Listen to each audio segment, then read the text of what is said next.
is known for its emotional stability. It wouldn't react even if someone stepped on its tail, and it is friendly to humans, especially considering how long she has raised it, a good partner for hunting. So after being bit, Giant Bingyu felt quite wronged. Meow. What use is there in asking her? She doesn't understand. Don't go any further.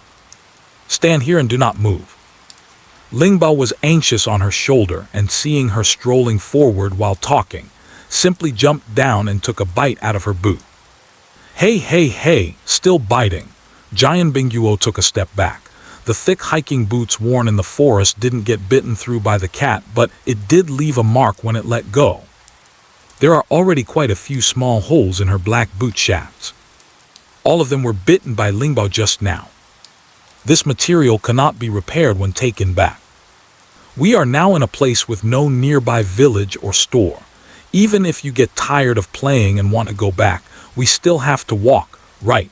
Giant Bingyu sighed while observing the surroundings and negotiating with his own cat. It's really exhausting. Meow. Giant Bingyu comforted and patted his head. Let's go, you don't want to go home, do you? I'm not even hungry and I'm starving. Wen Youning swallowed a shrimp ball. Stand still, it doesn't want you to move forward. The Siberian forest cat, focused on Giant Bingyu and waiting for the chance to pounce, had its tail up and rushed over, pressing its face against the live broadcast camera. Meow. Did you hear? You understand what Mia is thinking in her heart. Quick, have her stop and not move. She is not allowed to leave. If she leaves, she has to cross the river. Crossing the river is very dangerous. Wen Youning nodded, giving Lingbao a reassuring look through the screen. Lingbao said that crossing the river is very dangerous, so don't go over there. River, the pancake fruit turned the camera. Is this it? A river running across the middle of the road, the water slightly green, looking calm and still like a stagnant pool. She wondered, no way. We often walk by this river at least 3 to 4 times a week. My kayak is already pumped up. The black single-person, inflatable kayak was right in her hands. She is familiar with this road into the forest. Crossing the river is a must. I thought the pancake roll was something serious, but it turned out to be the Siberian cat afraid of the rushing water. Don't worry, weren't you always standing on your sister's shoulders when crossing the river? Relax, you won't get wet. She bypassed Lingbao, waved her hand and pointed straight ahead with her index finger.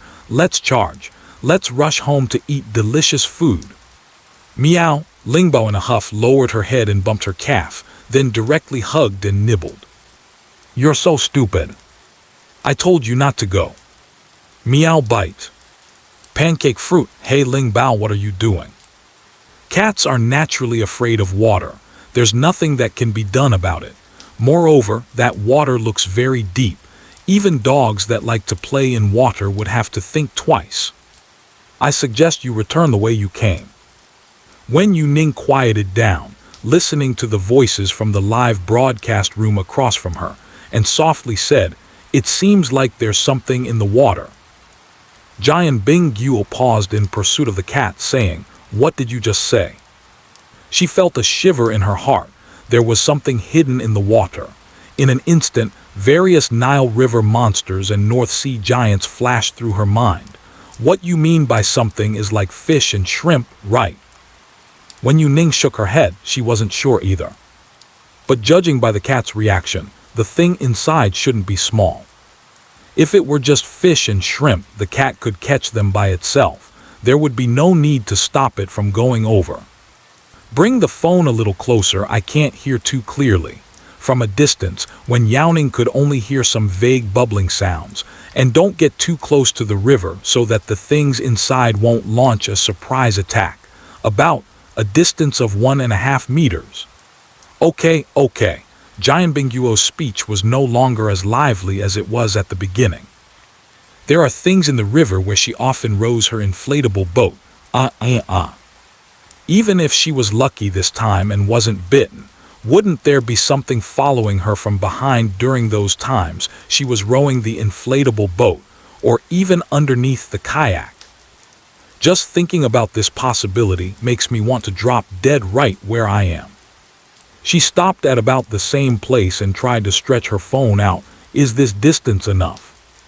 What are you doing? I've been waiting for you for half a day. Why aren't you down yet? I'm starving. Why is it not moving again? Can you be a bit faster? My leg is numb. What are humans doing? This posture looks strange. I'll nibble here for a bit. The animals in the river murmur their thoughts. Wen Youning has confirmed there are indeed animals lying in wait inside, waiting for you to come down so they can fill their bellies. The skin on the pancake fruit stood up in goosebumps. Lingbao breathed a sigh of relief when she finally stopped trying to jump into the river. Humans really do not make it easy for cats. Woo-woo, Lingbao's sister, I misunderstood you. Jian Bingguo hugged her cat tightly and gave it a big kiss. How did you know there was something inside? You're amazing. The Siberian forest cat emotionlessly pushed away her approaching face, not interested in the affection, thanks. Small animals have a keen perception of danger, as if they frequently go out to hunt. Those trained from a young age will do even better. It discovered the danger of the river water in advance, and the master still wanted to go in, forcing it to use all its strength to block him. Unfortunately, the flirting glance was thrown at a blind man, and the master is impervious to persuasion. The shoes were almost bitten through, yet he insisted on crossing the river. I want to see what's inside. The pancake vendor rolled up his sleeves, picked up a stone, and tossed it far away before turning around and running without hesitation. Splash! A fat crocodile sprang out of the calm water surface. Before the stone even hit the water, it arced downward, and the crocodile opened its mouth wide to deftly snap the stone still in the air. With a plop, it fell back into the water. Bubbles rippled across the water surface, and the encroaching water soaked the riverbank. Even at a distance from the crocodile, the pancake was still scared and couldn't help but back away. There's actually a crocodile in the river. It's still this big and this fat. You still want to go home for dinner. Congratulations, the crocodile thinks so too. Is the crocodile ready? Cat, I can't carry it, really can't carry it. Sister, you can secretly enjoy now that you've connected with Teacher Wen. Crocodile, is this cheating? It must be aimbot. The water is deep and green, and under sufficient sunlight, the visibility is obscured by algae, making it impossible to see what lies at the bottom. The crocodile hides among them, floating motionless. If the crocodile is patient enough to wait for the pancake to paddle into the middle of the river before attacking, she might not have anywhere to run. Once you fall into the river, it becomes the crocodile's territory. Can't swim across or fight back. Fortunately, not making a sound doesn't mean not expressing one's feelings. Otherwise, no matter who comes, they won't be able to discover it. Especially the rivers we have walked before, familiar ones that have never posed a problem. A crocodile suddenly sprang out, and I don't know where it came from. The crocodile that had been waiting in the river for a long time took a bite of a stone, sank down, and didn't come up again, regretfully exiting. The pancake fruit sat on the ground trying to calm its heartbeat. Just a little bit, just a little bit. Lingbao squatted by the side licking its paws. The crocodile was spotted, and it relaxed its state as well. Wen Youning hesitated and asked, "Did Lingbao bite you directly? It didn't stop you before, did it? Or did it grab your pant leg and pull you back?" It shouldn't be, right? Siberian cats are very smart. How could they take such an extreme approach from the beginning? Lying down by the feet should also be able to stop the advancing steps. A flash of inspiration struck Jian Bingguo. Oh, right! Jian Bingguo recalled what had happened before, applying the current understanding to the confusion at that time. No wonder Lingbao stood up with her claws against the tree to block me. Wen Youning pondered, so it didn't block you, right? Jian Bingguo raised his chin. I just jumped over it in one big leap. Wen Youning. Bullet screen. Haha, you're quite proud. Crocodile, come into my mouth. You even crossed over. Are you dancing ballet there? Elegance never goes out of style. The pancake guy chuckled a few times and let the air out of the kayak in his hand. The crocodile came out a moment ago to bite the stone, and after it fell down, it didn't surface again. At this point, it's unclear whether it's wandering around or still lurking below waiting for her to fall for it. Anyway, she definitely wouldn't dare to go over again. Not just today, but in the future, I will have to detour around this river. Just thinking about rowing a kayak on the river while being closely followed by crocodiles makes her feel shivers all over. I'll go first, Teacher Wen. I need to get away quickly. What if a crocodile crawls up and bites her? Be careful, Wen Youning reminded. Okay, Teacher Wen, I will. Giant Binghua waved her claws at her while holding Lingbao. Say thank you to Teacher Wen with me. Meow, Lingbao slapped her goggles with a paw. Hurry home, you fool. Turning off the voice chat, Wen Youning tidied up the dishes and turned to see a cute panda sitting at the dining table, grabbing something delicious to eat with its paws. Remembering if I just fed the little panda a snack, Wen Youling's gaze slightly lifted, quickly scanning the table. Tuan, what are you eating? Huh? The little panda was chewing on green beans, with fur around its mouth smeared with vegetable soup. Crunchy. Delicious. Does sister want to eat? Clearly, the recipe for the red panda does not include green beans. After trying it, I found it quite good, and I generously offered them some small pieces that were already cut, which are now even smaller after being bitten. Wen Youning hurriedly took the remaining green beans away. This is too salty for you, you cannot eat it. She pulled out a wet wipe to clean the red panda's paws. Fortunately, the steamed dish has less oil, as the oil from the fried green beans would be difficult to wipe off its paws. Even so, 2 tissues couldn't wipe it clean. Wen Youning simply picked up the red panda and took it to the edge of the pool, holding its paw and washing it under the faucet. The little tabby finished its cat food, licking its mouth as it jumped onto the counter and noticed, meow, its step suddenly froze. Its pupils gradually shrank until they became a thin line. Dried fish, huh? Is that how you wash it? In the eyes of the dried fish, water is the most terrifying thing in the world. Ha ha ha, this time, the dried fish has to look at the little panda with new eyes. The little panda lay with its paw pads facing up, letting the water flow wet and wash over it, its mouth corners raised and eyes bright and lively, glancing around. And when it saw the little tabby, it happily called out, "Ow! Boss!" Wen Youning raised her eyebrow slightly, and her wet fingertips poked at the little panda's head. You really did call. It's obvious without asking. It must be the little tabby cat that taught it to say that. Wow! The red panda lifted its head and licked at her fingertips. Wen Youning applied shower gel twice, rubbed her claws until there was no trace of vegetable soup, and then squeezed the water out of her fur. All right, Wen Youning said as she put down the little panda, you can lick yourself. Wow. Good. The red panda sat down obediently and started licking its paws. Wen Youning casually washed the plate. Did he? The screen-off phone beside her lit up and then went dark again. She wiped her hands dry, picked it up, and saw a message from the work group. Zhao Zi, at group members. Urgent, the prairie wolves are exhibiting abnormal behavior. Relevant medical personnel should quickly go to Area A, Prairie Wolf Area, to assist with treatment. The message was sent twice in a row. In addition to the group, Zhao Zi also sent a private message to Wen Youning. Teacher Wen, do you have time right now? The prairie wolves in the park are acting a bit strange and may require your effort to make a trip. I'm back. Wen Youning put down her phone after replying to the message, took off the apron she was wearing, and walked around to the dried fish that was licking the fur of the little panda, saying, Tuan, sister is going out, can I take you back first? Okay. Huh, the little panda widened its eyes in surprise. Just arrived. Tuan just arrived.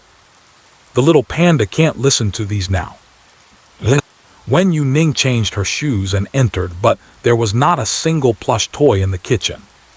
The rock wolf leaned against the wall, expressionless, looking towards the door, while the tabby cat calmly licked its paw on the sofa. Looking down, a small patch of reddish-brown fur was faintly visible behind the tabby, more like it was buried behind the sofa cushions. I don't want to go back, I can also play here. When Youning didn't know how the little panda got in, you all get along well and must not fight. What? No fighting. Apart from being sent back, the little panda readily agreed to everything else. Wen Youning rescued the upside-down panda from the sofa, adjusted the cushions and said, "All right, you guys play." The panda sat on the sofa swaying back and forth, its body tilting against the little tabby. Meow, the little tabby pressed a paw on the panda's head. Silly cat. Looking at the furry head so close, it began to groom its little brother out of a big brother's sense of responsibility. The little tabby cat licked and paused, almost doubting its meow life due to the huge workload. The weather is getting hotter. In the morning, there is not a trace of coolness when going out. The sun isn't as hot as it is at noon, yet the air feels like breathing is getting warmer, stifling as if one is in a steamer. Wen Youning is going out now, and the air conditioning at home has been running continuously to prevent the fluffy ones at home from overheating. The prairie wolf enclosure is some distance from where she lives. In the design of the zoo's area, the prairie wolf's habitat is symmetrical with the horse farm.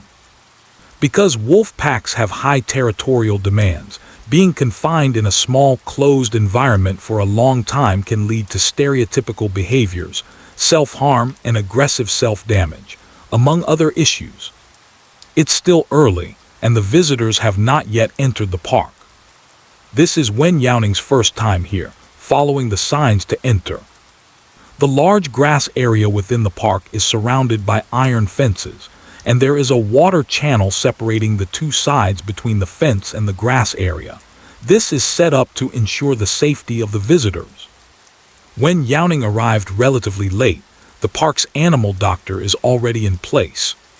The prairie wolves gathered together, and the one surrounded in the middle bared its teeth, its head stiffly spinning and shaking, its claws occasionally raised, continuously emitting a low moan of woo-woo from its throat. It suddenly crouched down and then violently shook its head. This sudden movement startled all the prairie wolves around it. Wow, it looks like it's about to undergo a transformation or something. Ah, this is so scary. What kind of disease is this? Parasites destroying brain nerves. Exactly like zombie mutation. The prairie wolf feels very uncomfortable. It is a smart creature that has become accustomed to living in a zoo and thinks independently. When faced with problems, it will attempt to seek human help. But when it ran over, shaking its head to the side where humans were gathered, it noticed the tranquilizer gun in their hands. Even though the prairie wolf has never been tranquilized by the gun, it has seen its own kind being shot with one. After finishing, one will lose consciousness and cannot be awakened no matter how much one calls. Thus, halfway through, the prairie wolf shrank back into the pack, using its kind to shield itself. Awoo! Go away! Crazy, a group of crazy people. Want to fight? No way. Teacher Wen, Zhao Zi shouted at the inner door. The doctors around him could not draw any useful conclusions after the examination, only silently held the anesthesia gun in their hands. Wen Youning walked in through the staff passage. Are you ready to anesthetize first? Zhao Zi nodded. Yes, after observing for a while, the symptoms of the prairie wolf have not disappeared and have not even lessened, so we decided to anesthetize it and send it to the hospital for a full checkup. As they spoke, the prairie wolf was already struggling and rolling on the ground in agony. At first glance, it does feel like being infected by a zombie virus and is about to mutate. The wolf king beside him was watching and trying to stop. Ow. The wolf on the ground directly flipped over and started to pupate on the ground. Uncomfortable, uncomfortable. Go down. Go down. Wen Youning listened to the prairie wolf's constantly repeating heartbeat. Does the prairie wolf have deworming treatment? Of course. This relates to the attitude of the keeper. She immediately stood up to explain. Deworming with medication and disinfecting the enclosures are all done according to the park regulations. Not a single one missed. Zhao Zi asked, did you hear something? The prairie wolf said to let something down. As for what it is, the prairie wolf only repeated 2 phrases and didn't elaborate further. Wen Youning tilted her head. What's that prairie wolf called? The caretaker, the sick one, it's called a Duan. A Duan? Wen Youning shouted through the fence. Come over, don't use anesthesia. I'll help you take the thing down. A Duan struggled and had already started to gnaw at the lawn with his mouth. Hearing the sound, he let out an impatient low growl, and after a moment of irritated digestion, he realized what this human was saying. He shook his head, spat out the grass and dirt in his mouth, and unhesitatingly ran towards Wen Youning. Oh, well. Hurry, hurry, hurry. Quick, take it away, take it away. You said not to hit it, right? The prairie wolf felt so nauseous that it nearly vomited, and with a burst of energy it charged forward, almost crashing into the fence. Woof! You said you could help. It's so uncomfortable that I can't get it off. I'm almost choking to death. Why can't I swallow it, oh my God? Teacher Wen, be careful.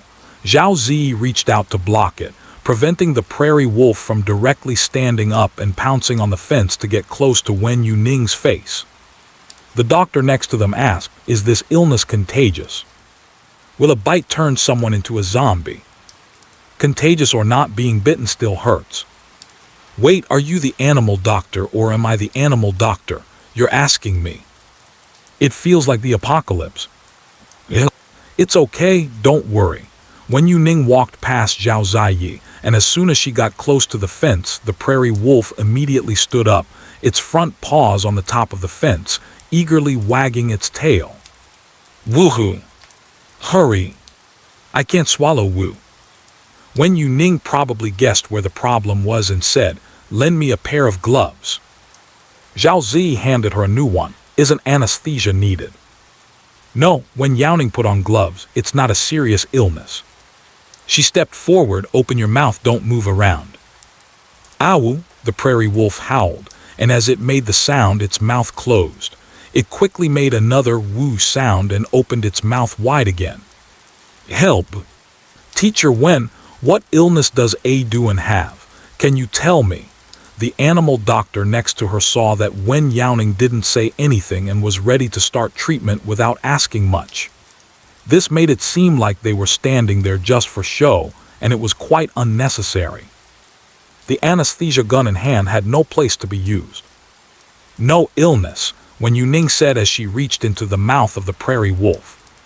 Seeing Wen Youning perform such a dangerous action, Zhao Ziyi instinctively wanted to stop her, and the thought of rushing up to protect his subordinate appeared for a moment, but it was quickly suppressed. When Teacher Wen was treating the animals, if she wasn't called to help, simply standing quietly nearby was considered assistance.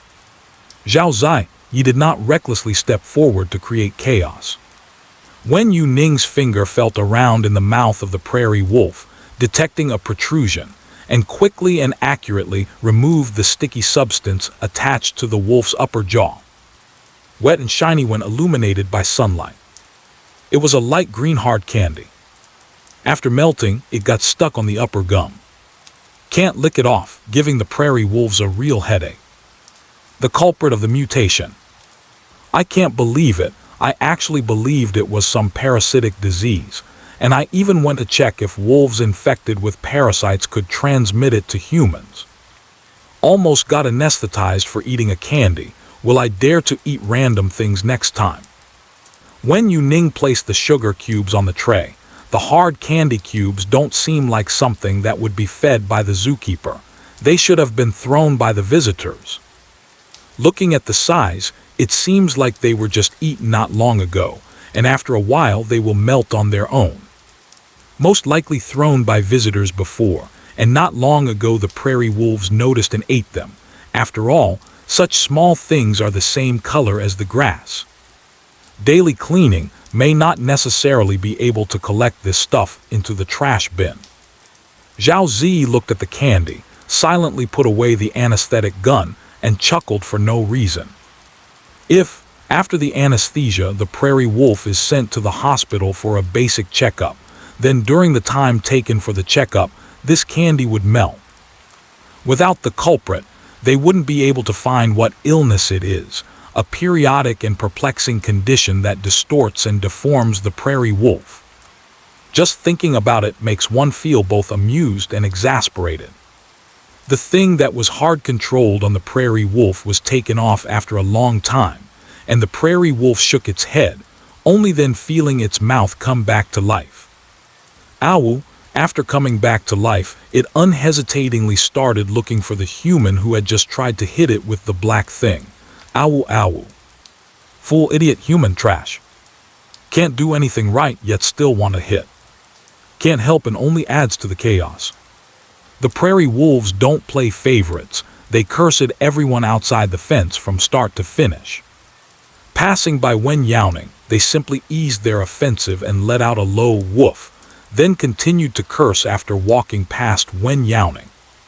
It has a kind of overbearing aura that feels like one can take on 10, where one man can hold off 1,000. Zhao Zi's eyebrows slowly raised. As the prairie wolf kept howling because of the tranquilizer gun in his hand, he hesitated and asked, "It's scolding me, right?" Although he couldn't understand, it seemed that the way it looked was truly merciless in its scolding. Can you tell me what exactly it is saying? I'm actually a bit curious about how the prairie wolf can scold. Wen Youning felt a bit dizzy listening to the series of words, pondering over synonyms to be more tactful, but after thinking for a long time, she realized it seemed impossible to be subtle and could only point to her live streaming equipment and say, "The live stream will be banned." After a slight pause, she added, "The live stream permission will be permanently revoked, the account will be permanently muted, and posting works will be permanently prohibited." Zhao Zi. Danmo. Dig it out, cursing so dirty. That's really serious. I didn't expect the prairie wolf to be quite social. When something is stuck in your mouth and you can't get it out, it's already frustrating, and then someone wants to sedate you. If they really do, when you close your eyes and fall asleep, you still have to use your last bit of strength to curse out a word, damn. Ha ha ha, cursing for half a day, passing by teacher when still raised a paw to comfort. Prairie wolf, I'm not targeting you, so don't be afraid. Enough talking, I need to hurry and scold the next one. The more I talk to you, the fewer people I can scold. Next time, don't eat things that tourists throw away. Wen Youning stopped the prairie wolf, who was making rounds to scold people, and said, "This time it's candy and you are quite lucky, but eating it could still make you feel bad, right? If you eat poisonous meat or food that you can't digest, it's very dangerous and you could die at any moment." "Woo," the prairie wolf replied perfunctorily, still wanting to continue scolding the next person.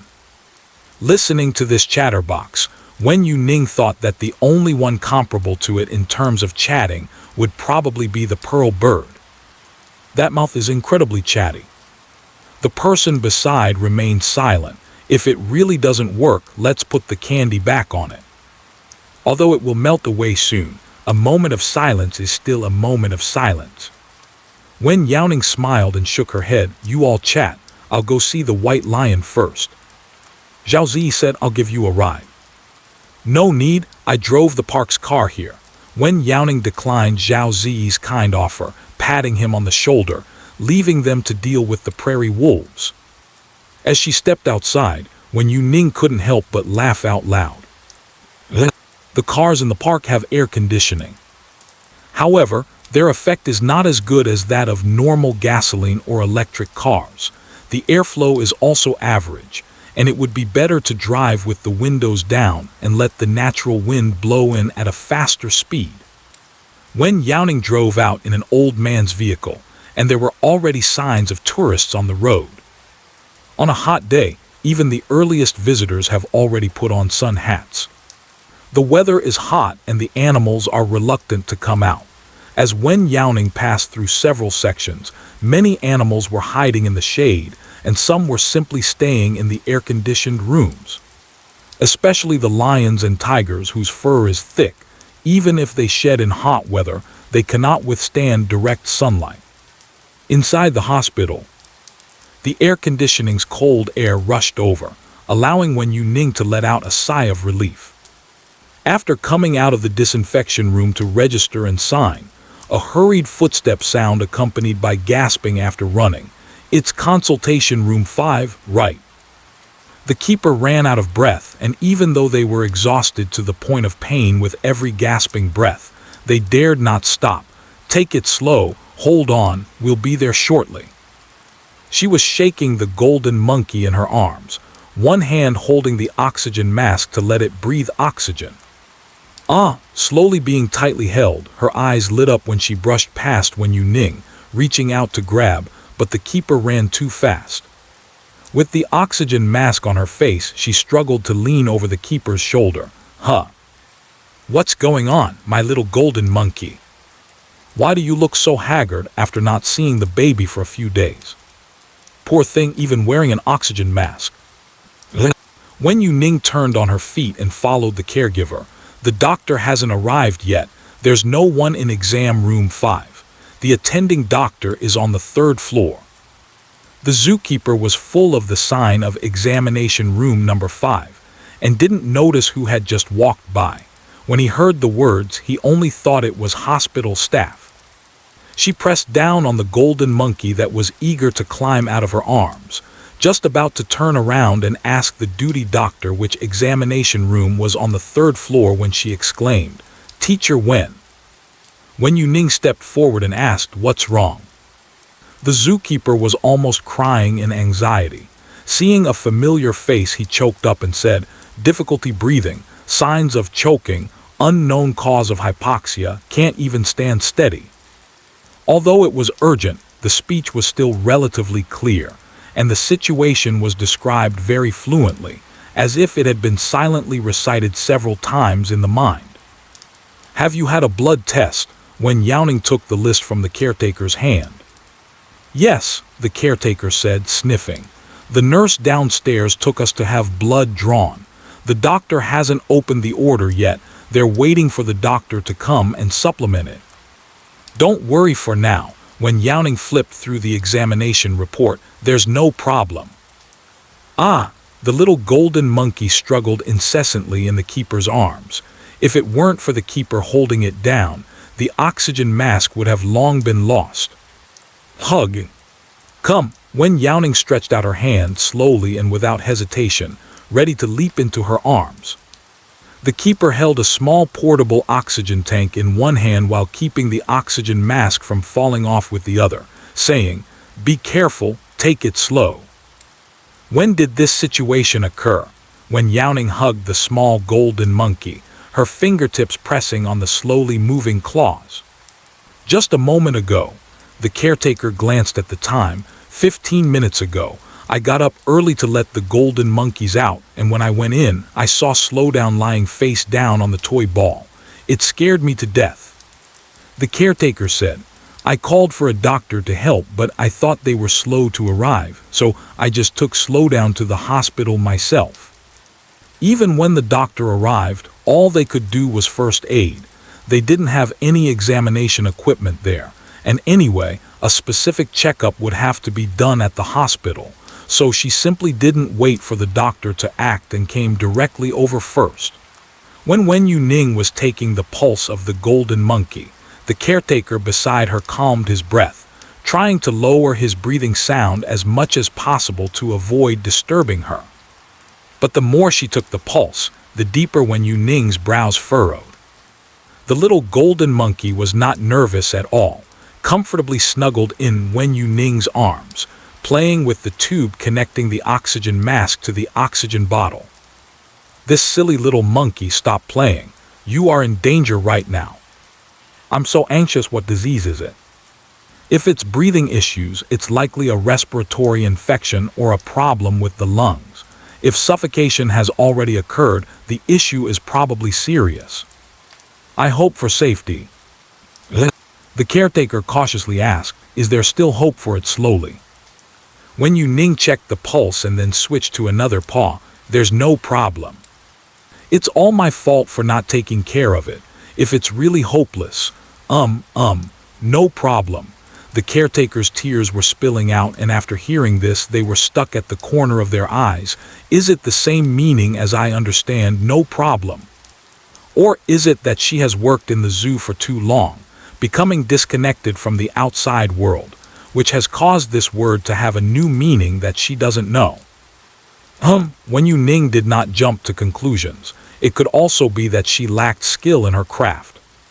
She held the small golden snub-nosed monkey and asked, where are you feeling uncomfortable?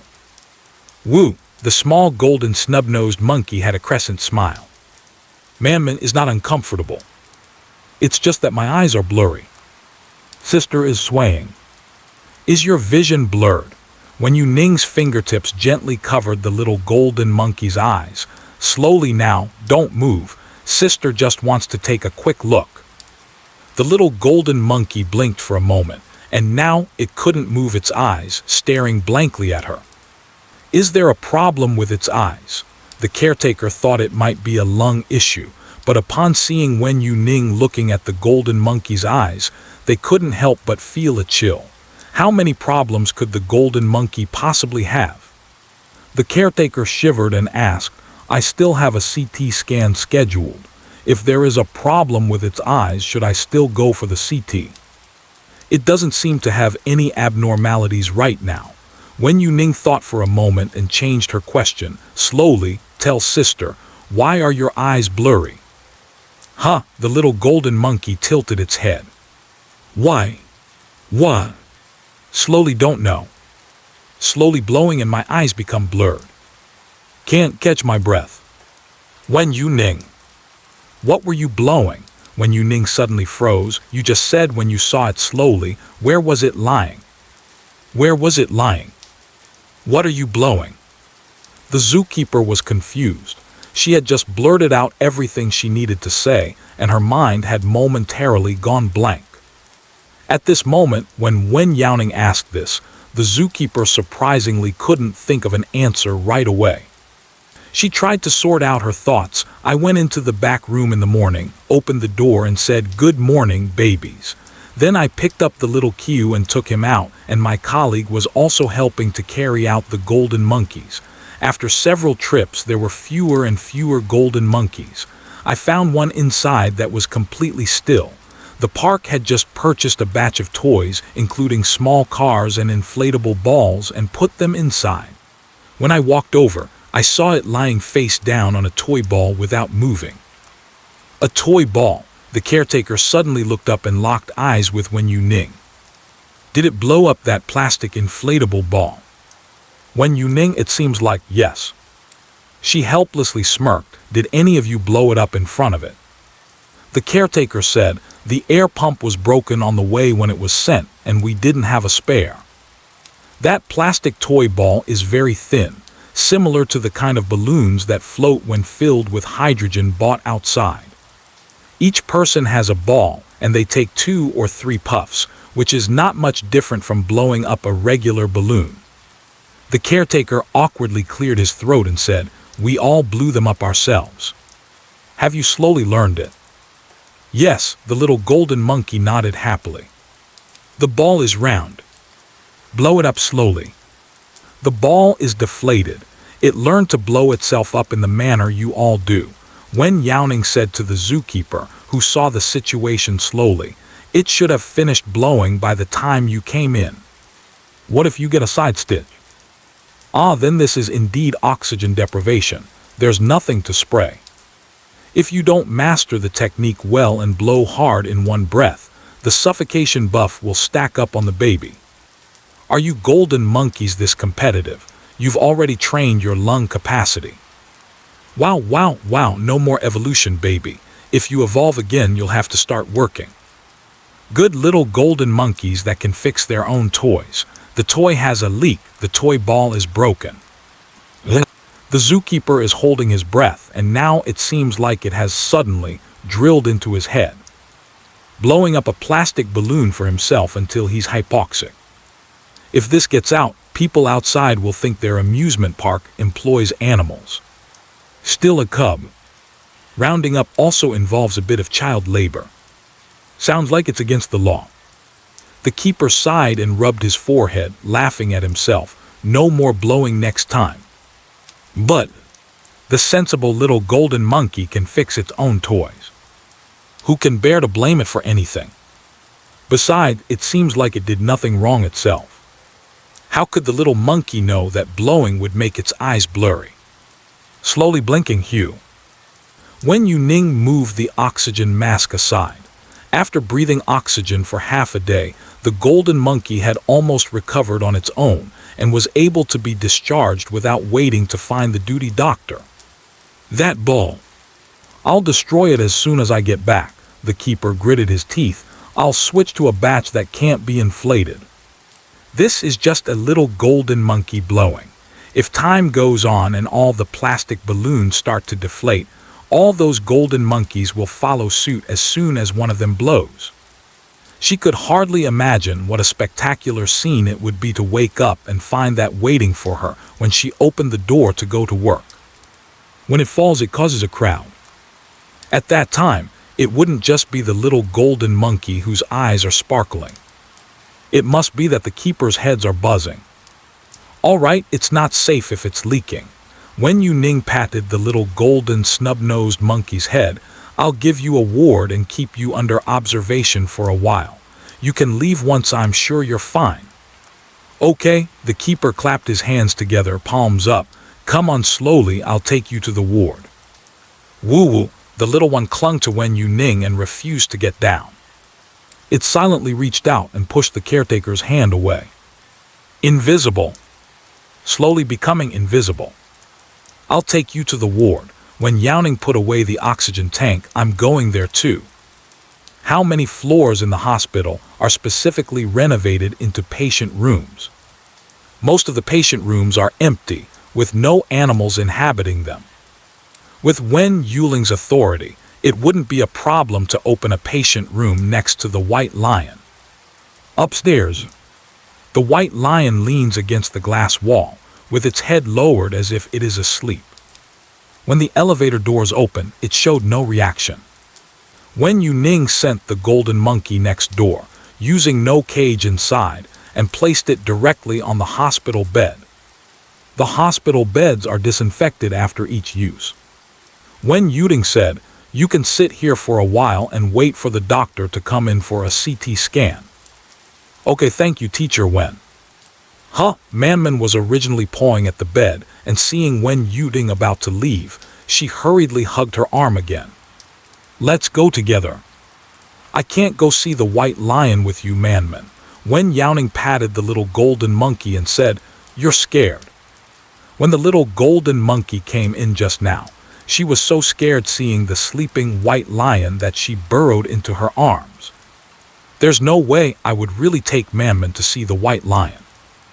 Although white lions wouldn't harm Manman, the instinctual suppression of blood between carnivorous beasts and small animals is deeply ingrained. Awa, slowly tilting her head back, gazing at her longingly. Not afraid. Wen Youning chuckled, not scared, but you're trembling, man. Whoa. Cold. All right, as long as we don't admit it, then there's nothing to be afraid of. Don't be afraid. I'm scared, the zookeeper said, feeling that something was wrong. On that day, the zookeeper felt like he was walking on thin ice in his job. One mistake could scare me to death. Wen Youning cupped the little paws of the golden monkey in her hands and said, I will come to see you again later. She needs to check the CT report once it's out to feel at ease to slowly go back. Whoa. All right. Its other paw came over and grabbed Wen Youning's hand, shaking it. Wen Youning petted it gently and turned to the keeper, saying, "If there's any issue, just call me next door." The keeper nodded. "I'll take you out." Slowly made a sound of woo, ah. It also pretended to jump down, slowly going to send it off. No need to send it off. When Youning hugged the little golden monkey back, "It's just next door. What's there to send off? Let's go." Woo. There is only a partition between the two wards, and inside is a place to store some miscellaneous items. When Wen Youning came in, Bai Shizhen's voice was completely calm, looking like he was still asleep. The rabbit, having eaten and with nothing to do, didn't know where to curl up and sleep. Wen Youning could even hear its breathing sounds. Originally, Wen Youning was worried that the rabbit would finish the hay in the mattress, and it would be troublesome for her to change the mattress for the entire ward. Now it seems that the white lion will be discharged before the rabbit can finish the hay. Wen Youning stood in front of the white lion and raised her hand to remove the gauze from her eyes. Wipe off the ointment on top with clean gauze. Person. A sudden voice echoed, and Wen Youning did not stop her movements. "You're awake." The white lion's nose twitched. The unfamiliar animal's scent made it frown, roar. Stinky. HMPH.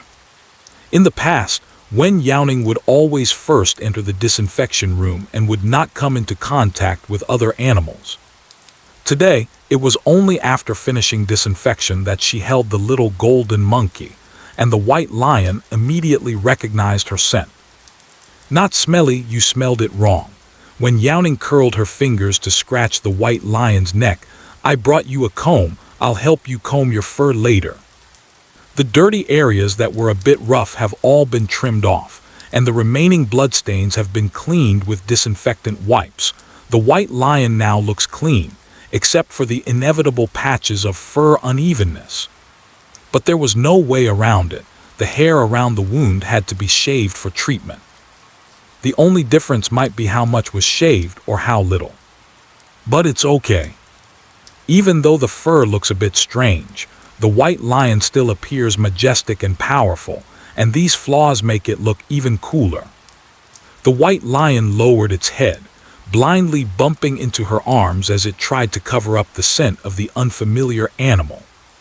The white lion living in the reserve has never seen a golden monkey in its life, but that does not prevent it from disliking other animals' scents from getting onto Wen Youning. "Be careful, don't rub your eyes." Wen Youning hurriedly controlled the wildly nudging big head. "Let me see how well your eyes are recovering." Roar. The white lion was not satisfied with being restrained. However, the strength used by Wen Youning only served as a fixed restraint.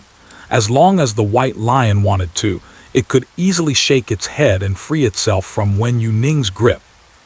It just expresses annoyance and is not struggling. Wen Youning first stroked its head, holding its ear and pinching it. "Then I'll start. Don't move, okay?" Roar. Tedious. Wen Youning let out a HMPH. The white lion licked its nose. "Got it." Wen Youning folded the gauze and set it aside, disinfected her hands, and even though she was wearing gloves, she washed and disinfected them again. The white lion kept its eyes closed, squatting in front of her. "Here we go," Wen Youning reminded again before starting, and then gradually lifted the white lion's upper eyelid. The ointment that was squeezed in last time had been completely absorbed. Corneal injuries usually take 3 to 14 days to fully heal. The white lion's condition is severe. Now that the bandage is removed, the scratch mark in its eye is visibly smaller than before, and the previously tightly closed eye can now be opened. Fortunately, it's in the hospital. If it were still in the wild, such an injury would be fatal for a wild lion. The high temperature exacerbates the condition. Pus-forming bacteria thrive, and the wound is very close to the brain, which may also affect the nerves. Can you see it? Wen Youning saw this and didn't rush to apply the dressing or continue giving medicine to the white lion's eyes. The white lion's self-healing ability exceeded her expectations. If it can be seen, the dressing might be able to stop, and it would just need to be applied with ointment on time. Ugh, I can't see. I won't tell you. Then how many fingers do you see on me? Wen Youning held up her index and middle fingers and made a peace sign. Sorry, I forgot you can't count. Roar. I know. It's 2 fingers. Wen Youning's eyes were bright, eh? After roaring, the white lion realized too late that he had been tricked. Woo-woo. Cunning humans. So you can count after all. Then, the white lion is silent, the white lion gets angry, the white lion roars. Roar. Ha ha ha, is that right? Is that the point of concern? Lol, is it bullying the honest white lion? Help, though it's very unethical. I enjoy watching the white lion get so infuriated that it rolls around on the bed. Such a good little cat, I really want to sit on it and crush it. That's not sitting on it to crush it, that's acting recklessly. Ha ha ha, alright, just kidding. Wen Youning hugged the great white lion's neck, watching its eyes widen. The beast's pupils opened wide, round and bright, allowing her to see its eyeball condition more clearly. Wen Youning said, "Your eyes are so beautiful." The beast's pupils were clear and bright, a translucent blue color that hinted at a touch of annoyance. Upon hearing this, the agitated white lion clearly paused for a moment and let out a low growl. This sound is purely a venting with no meaning. It sounds like saying, "Don't think that you can praise me and everything will be fine." But the whole big white lion obviously has been groomed. Calmed down visibly. No small animal can resist being praised for its beauty. The white lion is no exception. Especially in the wild, because the white lion's color does not blend into the environment, it is difficult to hunt, and often it is abandoned by lionesses. After becoming the king of beasts, the white lion would no longer be ostracized. His strength would suppress everything, but after being expelled, it seems everything has returned to square one. At this moment, the white lion felt valued by Wen Youning. In a good mood, the white lion raised his head and rubbed his chin against Wen Youning's head. "You have a good eye." For a moment of carelessness after the voice sounded, there followed a sentence, "No eavesdropping." Wen Youning said with confidence, "I wasn't eavesdropping." Is the white lion complaining that Teacher Wen is eavesdropping?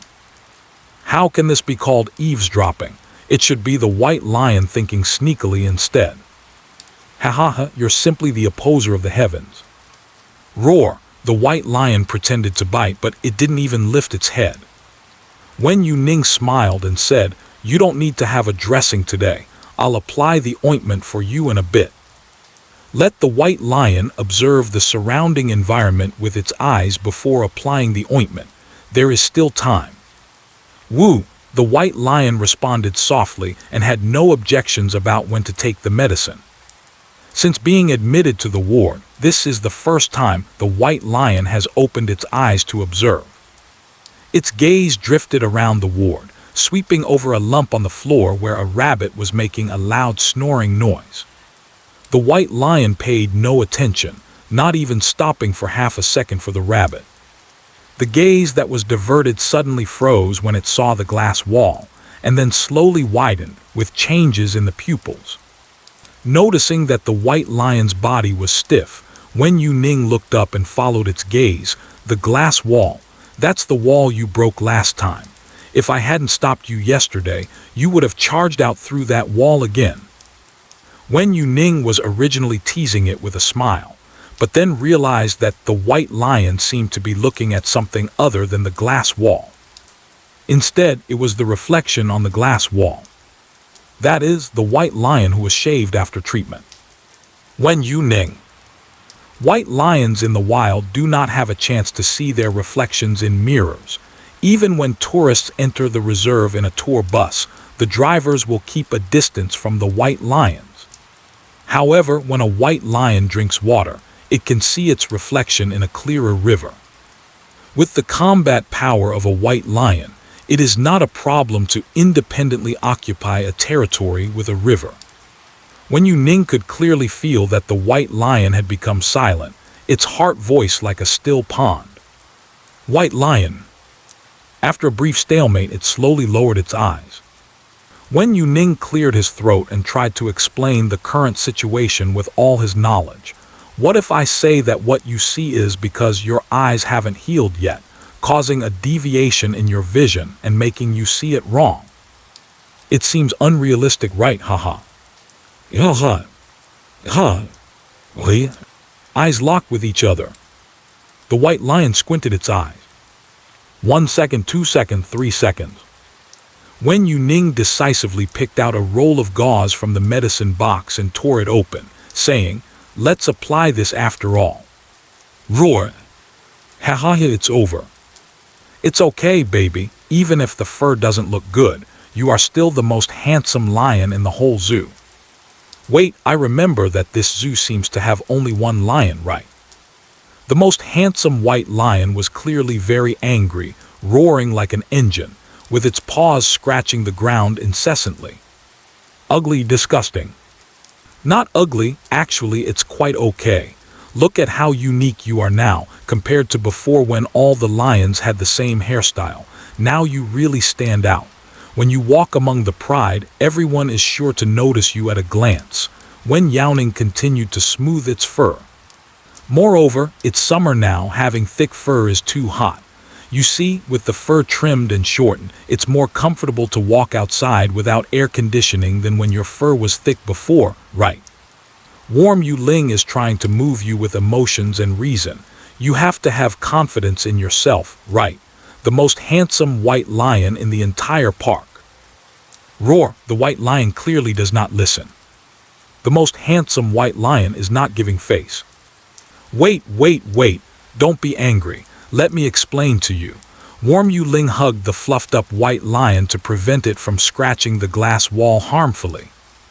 It is said that the hospital's glass walls haven't been replaced for 2 years, and after the white lion moved in, they almost changed them twice in 2 days. Aren't you hurt? If you don't shave off the fur, the medicine won't reach the wound, not to mention there's also the stitching, right? If you don't shave, will you stitch it up, or will you use your fur to knit pants? There's no need to turn the fur into thread and weave it. Just roll the fur into a circle, pure, natural lion fur pants. That would undoubtedly be uglier than now. Moreover, who would wear fleece pants in the summer? Wen Youning grabbed the white lion's fur collar. That's a tiger, we're lions. Roar. Tiger. What is that? There are no tigers where the white lion lives. I will have a chance to introduce you, but for now, we are talking about the pants. Wen Youning avoided the white lion getting too riled up and said, "I'll trim the remaining fur later. It will definitely look better." Wen Youning combed with the comb absent-mindedly and comforted, "Your fur grows quickly. It will definitely be all grown back before winter. With just these few hairs to comb, they are not as abundant as my balding uncle's. It's nothing, as long as the furry scarf is still there, the white lion's looks can hold up." The white lion does not speak, only growls incessantly. I'm laughing so hard the baby wanted to bite teacher when we were playing before, but now it's just talk. Looks like they really care, haha. The white lion kept whining, and its slightly open mouth was filled with complaints about its current appearance. "It's okay, you're really handsome." Wen Youning spared no effort in praising it with all sorts of beautiful words, and added, "Besides, you had to get shaved because of your injury and to treat your wound. So if you weren't injured, wouldn't you not have to shave for treatment?" Wen Youning gently changed her tone. "So, the culprit that caused your fur to become like this is... Woo. You. Li. The white lion is not easy to fool." Wen Youning slapped the lion on the head. "It's those lions who were beating you up. If they don't hurt you, you won't be rescued. If you're not rescued, you won't be brought here to be shaved. So ultimately, that group of lions is fully responsible." The white lion squinted, tilted its head and bit at the arm. Roar. Wen Youning let it bite her arm without hurrying to pull away. "Next time you fight, if the opposing lions are numerous, retreat first and look for opportunities to defeat them one by one. Don't force it and end up with injuries. Prioritize your own safety. In the wild, only a few male lions die of natural causes. Apart from dying from diseases like tuberculosis, the number of lions that die in battle is the highest. The white lion is facing away from the glass wall, its tail impatiently flicking back and forth behind it. Cheer up, at least you can see with your eyes now, right? Wen Youning raised her hand, her elbow resting on the white lion's shoulder. Everything is developing in a good direction. You gain some, you lose some. You've gained light but lost fur, it's worth it. There is another good point. Now the white lion does not shed fur. After combing for half a day, Wen Youning has not brushed off a single bit of floating fur. Only a little floating fur has been brought down from the mane. Whoa! I do not want light. The white lion protested in its heart. So you want to exchange what is lost with what is gained. All right. Wen Youning decisively agreed with the white lion, and she put on a new pair of gloves. Here, let me help you apply the ointment first, sister. The white lion tilted its head slightly, seeming puzzled as to why a person would agree. But Wen Youning's hand had already reached out, and it instinctively narrowed its eyes. The ointment was squeezed into the white lion's eyes, and Wen Youning said, "Blink your eyes once by yourself."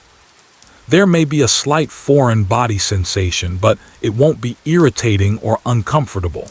Just a blink can actually help to spread it out. When the white lion couldn't open its eyes before, we would squeeze in and let the ointment spread out slowly by itself. Okay. Look. When Youning touched the big white lion that couldn't open its eyes, you have lost your light now. You can't see if the fur has grown or not, so let's pretend it has grown. Very reasonable. White lion. Roar. Bullet scream. Okay, you do it this way. How can you say I've lost my sight when I've gained the fluff? If I don't open my eyes, that fluff still looks elegant and beautiful in my memories, haha. Wen Youning pouted angrily at the big white lion. Don't worry. After applying the ointment, the dressing is no longer needed. She picked up the food bowl and said, "Come on, let's eat the meat from today first." The hospital prepares the patient's meals, adjusting the portions based on the white lion's condition that day. The containers have already been changed from the previous bowls to the current iron basins.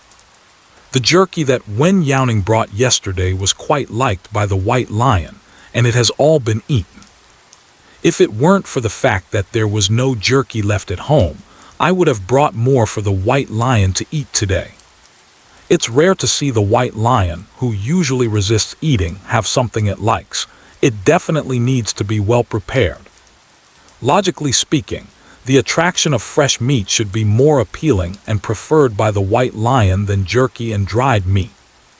Unfortunately, the white lion is in a bad mood now and doesn't like to eat in the first place, and now it even refuses to open its mouth. Wen Youning asked, "Is it because you saw Mau Mau looking unhappy that you're not eating?" HMPH, the white lion snorted with disdain and ignored her. "How about I help you trim it a bit?" The white lion turned its head with a swish upon hearing this, and if it weren't for the medicine in its eyes, it would have already opened its eyes and glared at them. The white lion can't stand this right now. Ha ha ha, it's the first time I've seen such a clear emotion on the white lion's face. Ah, it's a beautiful white lion that cares a lot about its appearance. How cute is that baby? You're a huge cotton candy. I nibble, nibble, nibble. Perhaps afraid that Wen Youning would really use the scissors, the white lion let out a low growl, showing no sign of reluctance to eat, and directly picked up a piece of meat, chewing on it tastelessly. You can tell it still doesn't want to eat, but it seems that, compared to not wanting to eat, there is something it is even less willing to accept. Are you eating? Don't come. Wen Youning. That's too much. Wen Youning grabbed a handful of mane, feeling both amused and helpless. Her hair trimming skills were clearly very good. HMPH, if you don't fix it, then don't fix it. A clever woman cannot cook without rice. Looking at the patchy fur on the white lion, she really found it hard to act. Considering the white lion's mood, Wen Youning thought for a moment and said, "How about I buy you a cloak next time?" Without hesitation, Wen Youning sat down next to the white lion, went online and started searching for cloaks. "I'll buy you a cloak to cover you. That way, you won't need to apply medication on your eyes and you won't be able to see." Beneficial to the white lion's physical and mental health. One can only recover faster when in a good mood. The animal clothes sold in the market can be uncomfortable and may affect the growth of their fur. Tight-fitting clothes on small animals can restrict them too much and could even lead to fur loss. A cloak is different. It can be casually draped over the body. It can cover up and can be easily taken off. The white lion looks really cool in a cloak. Woo! The white lion is somewhat uninterested, probably because it doesn't know what a cloak is. Wen Youning flipped through several stores and most cloaks were knee-length. Ankle-length ones were already quite rare. It might not fit the white lion snugly even at the largest size. Especially the mane at the neck needs to be exposed. This way, there are fewer styles to consider on the market. Capes are generally worn more by people, but there are also ones for cats and dogs. Yet even the largest cats find that the size of the cape does not match a white lion. Putting it on is similar to wearing a hood. Without a suitable size, Wen Youning can only choose styles and then ask the shopkeeper if they can customize it.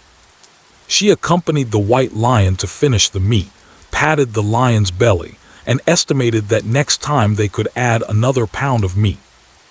The zookeeper waved outside the glass wall, opened his mouth and pointed next door, but didn't make a sound considering the white lion was present. Wen Youning patted the white lion on the head. "I'm leaving." The white lion licked its paw. The fur on the paw is still there. As soon as he stepped out, the keeper eagerly handed over the x-ray. "Just received this, Teacher Wen, please take a look." There was a timestamp in the upper right corner. From the moment the keeper handed over the x-ray to when it reached Wen Youning's hands, it was only 5 minutes.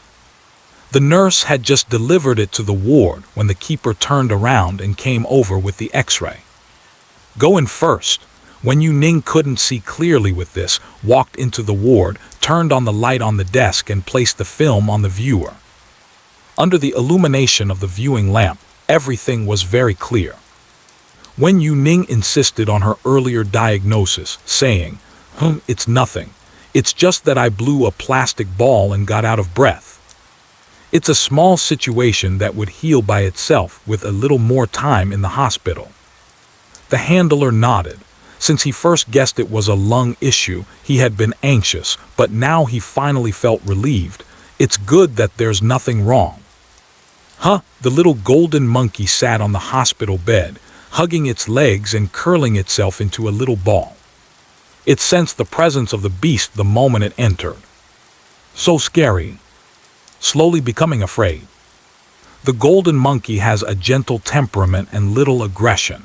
It doesn't see fierce beasts, but just their aura is enough to scare it into immobility. However, the humans carrying the scent of fierce beasts are familiar to it. The little golden monkey, in fear, couldn't help but wonder, recalling the different fierce beast scents it had detected on Wen Youning last time. Can sense the difference, but doesn't know what kind of beast it is. "Let's go slowly," Teacher Wen said. "You are fine now." The caretaker turned around to hug the little golden monkey. "We are going home." The little golden monkey hesitated, its big eyes blinking as it looked very conflicted. In the end, it couldn't help but reach out its paw towards Wen Youning at the desk. "Woo! Hug!" The zookeeper reached out to stop him and said, "Teacher Wen, that's not possible. Teacher Wen has something else to do. Let's go back first, and we'll wait until Teacher Wen is free to see you." "I'll take it back." Wen Youning turned off the light and put the film back in the bag. "Come on, take your time." The little golden monkey happily pounced into Wen Youning's arms. The close encounter with the scent of the ferocious beast still made it feel a bit scared. But no matter how scared I am, letting it give up on holding onto Wen Youning is impossible. The little golden monkey pondered over what to do next, then directly buried its head in Wen Youning's arms, hiding itself first. If it can't be seen, it won't be afraid. Covering one's ears while stealing a golden monkey version. The little golden monkey is so good, just take it home. The little animals that are all attached to Teacher Wen have gathered in one park. I can hardly imagine how lively it will be. We cannot mix them. Just past noon. Outside, the heat waves are rolling in. The tourists on the road have all opened their sun umbrellas. In this temperature, the indoor venues have become very popular. Wen Youning stopped at a stall selling drinks and ice cream. Hello, 50 goat milk popsicles. 50. The vendor's hand, which was just slightly sliding open the freezer lid, quickly slammed shut again. Can you eat that much? Wen Youning scanned the payment and said, I'll take them home to keep. The vendor heard the payment prompt and noticed the park doctor's badge on Wen Youning, then nodded. All right. Do you want anything else apart from the popsicles? No need. Eating too much cold food at once isn't good. We can share when we go back. 50 are definitely enough. If the red falcon doesn't like milk flavor, then the extra needs to be stored in the fridge. The vendor counted the remaining half box in the freezer and packed them into a bag, then turned around and brought out a whole box from the back room, finally filling one bag. Here, 50 popsicles. Thank you. Wen Youning handed a piece to the feeder and held the remaining one in her hand. The feeder saw that Wen Youning was holding something while wanting to hug the little golden monkey and said, Teacher Wen, why don't you let me hold it? Wen Youning, no need, it's not heavy. Slowly, not sinking. The little golden monkey that can be packed tightly into a backpack won't be very heavy.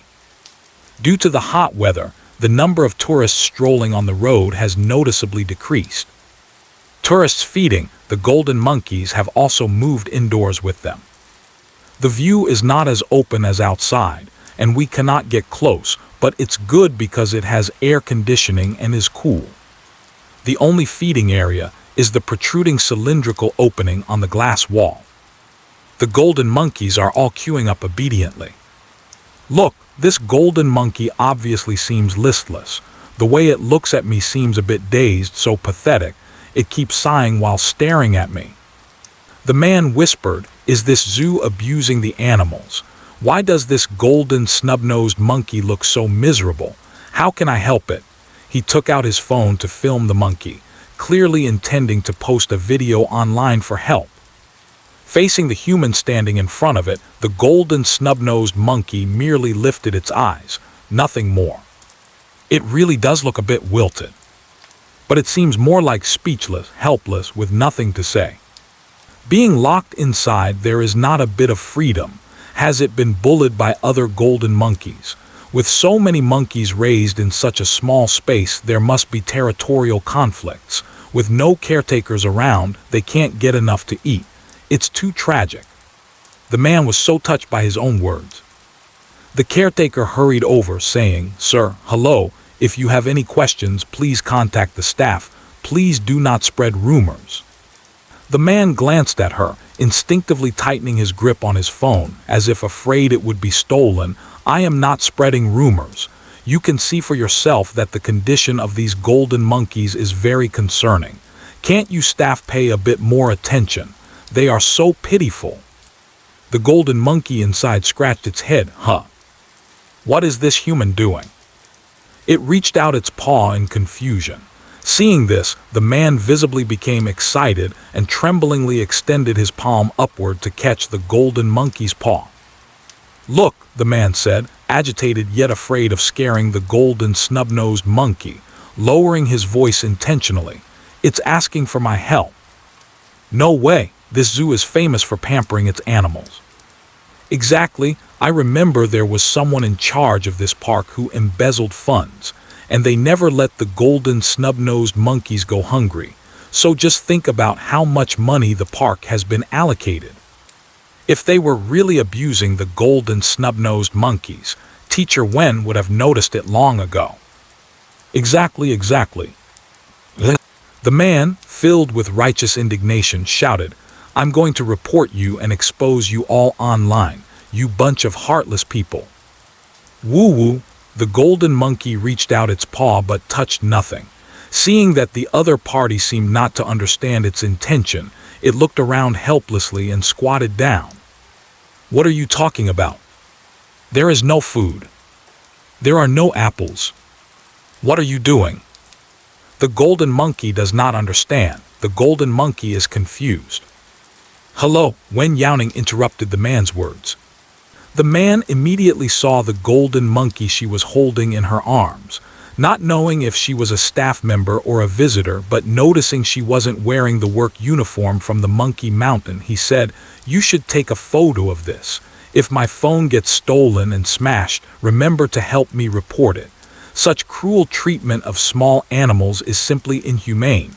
I must hold those responsible accountable. We cannot stand by idly."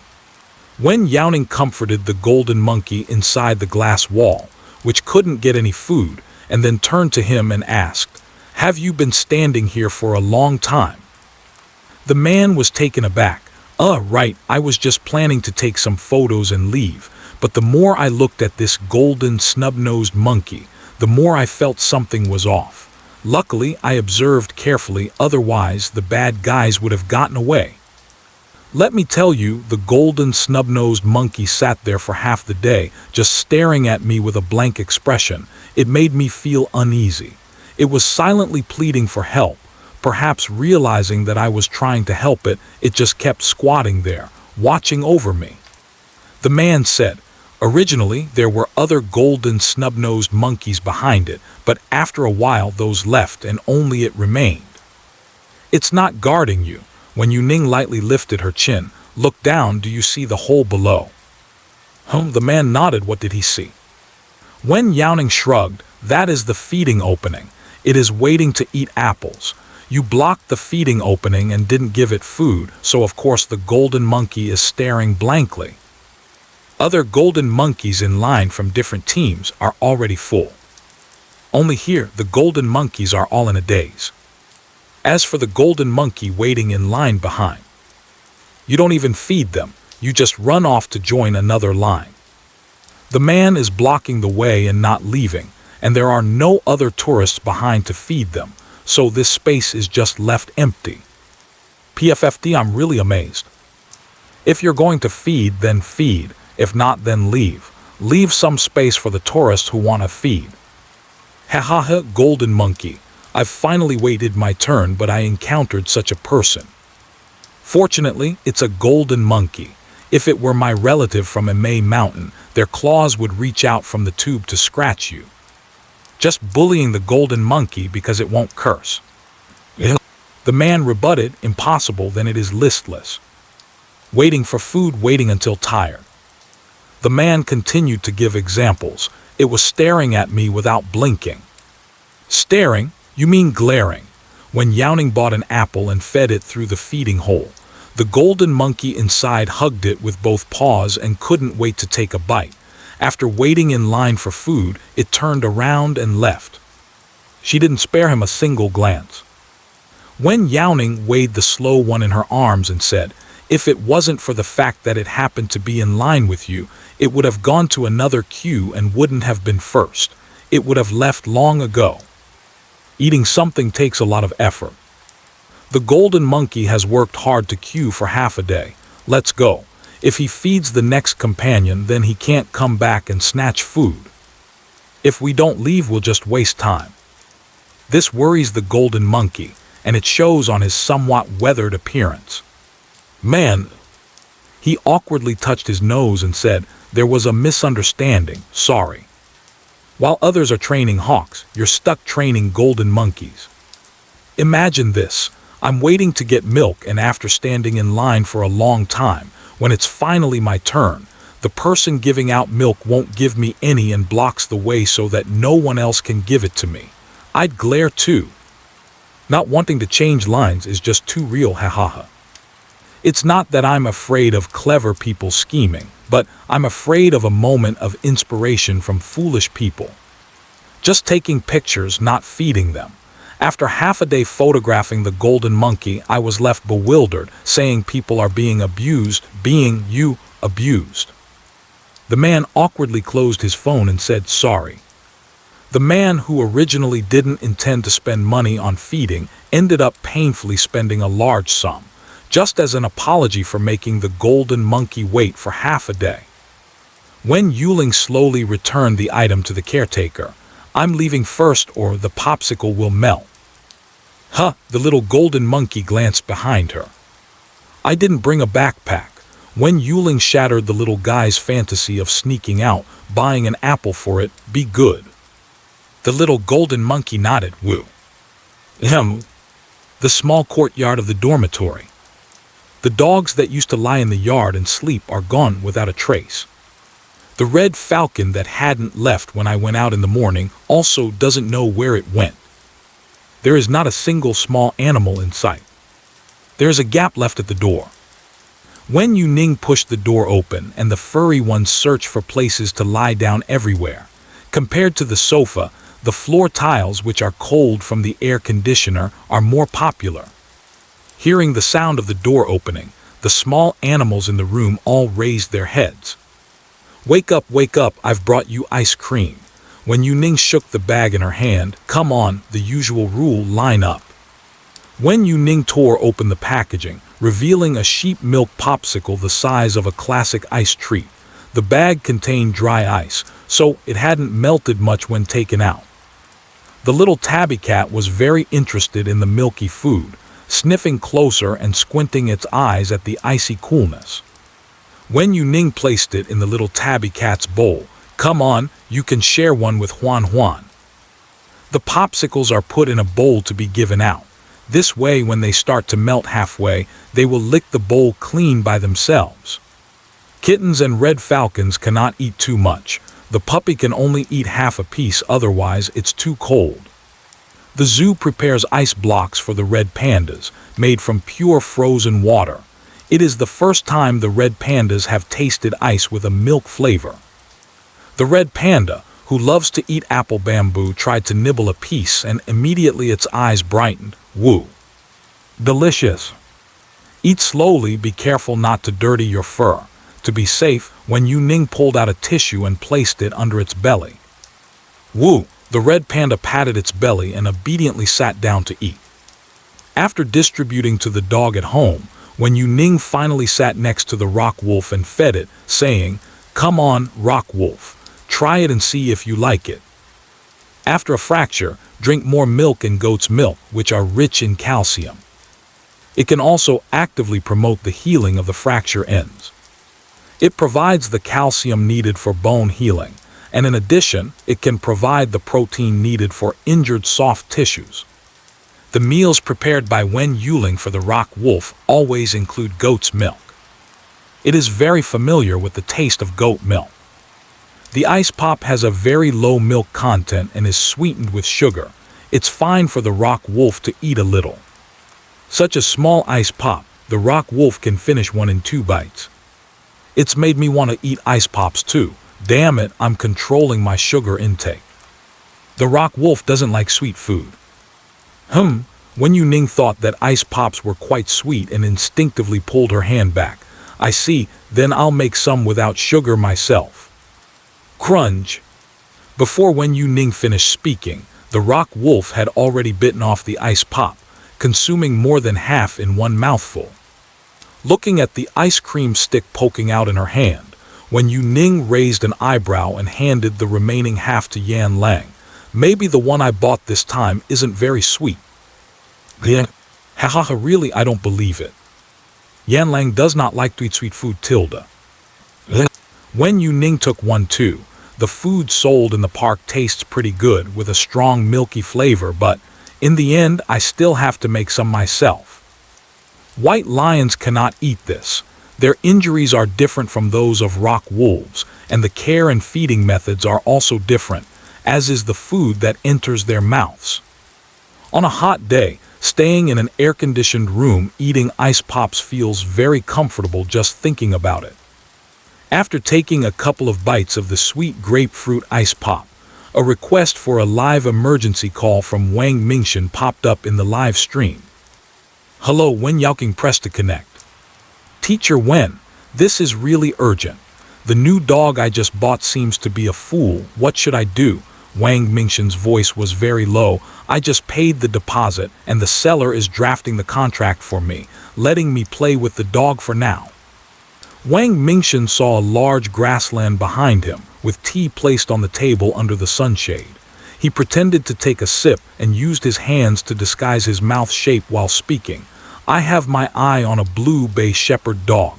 I won't mention the price, but it's definitely worth it. As a result, I just threw a ball and it didn't even know how to fetch. Is it stupid? It seems like it thinks I don't understand and wants to sell me a stupid dog. Can a stupid dog be diagnosed over the internet?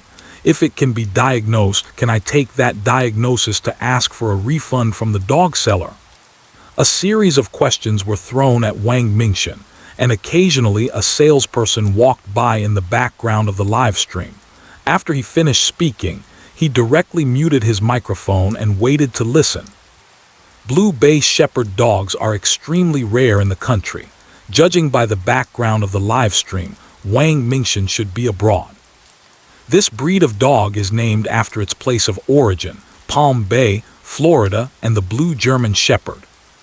The ancestor of the Blue Bay Shepherd is the Blue German Shepherd. Both long-haired and short-haired varieties exist, with a coat color resembling diluted black, and the eye color can change depending on different ages.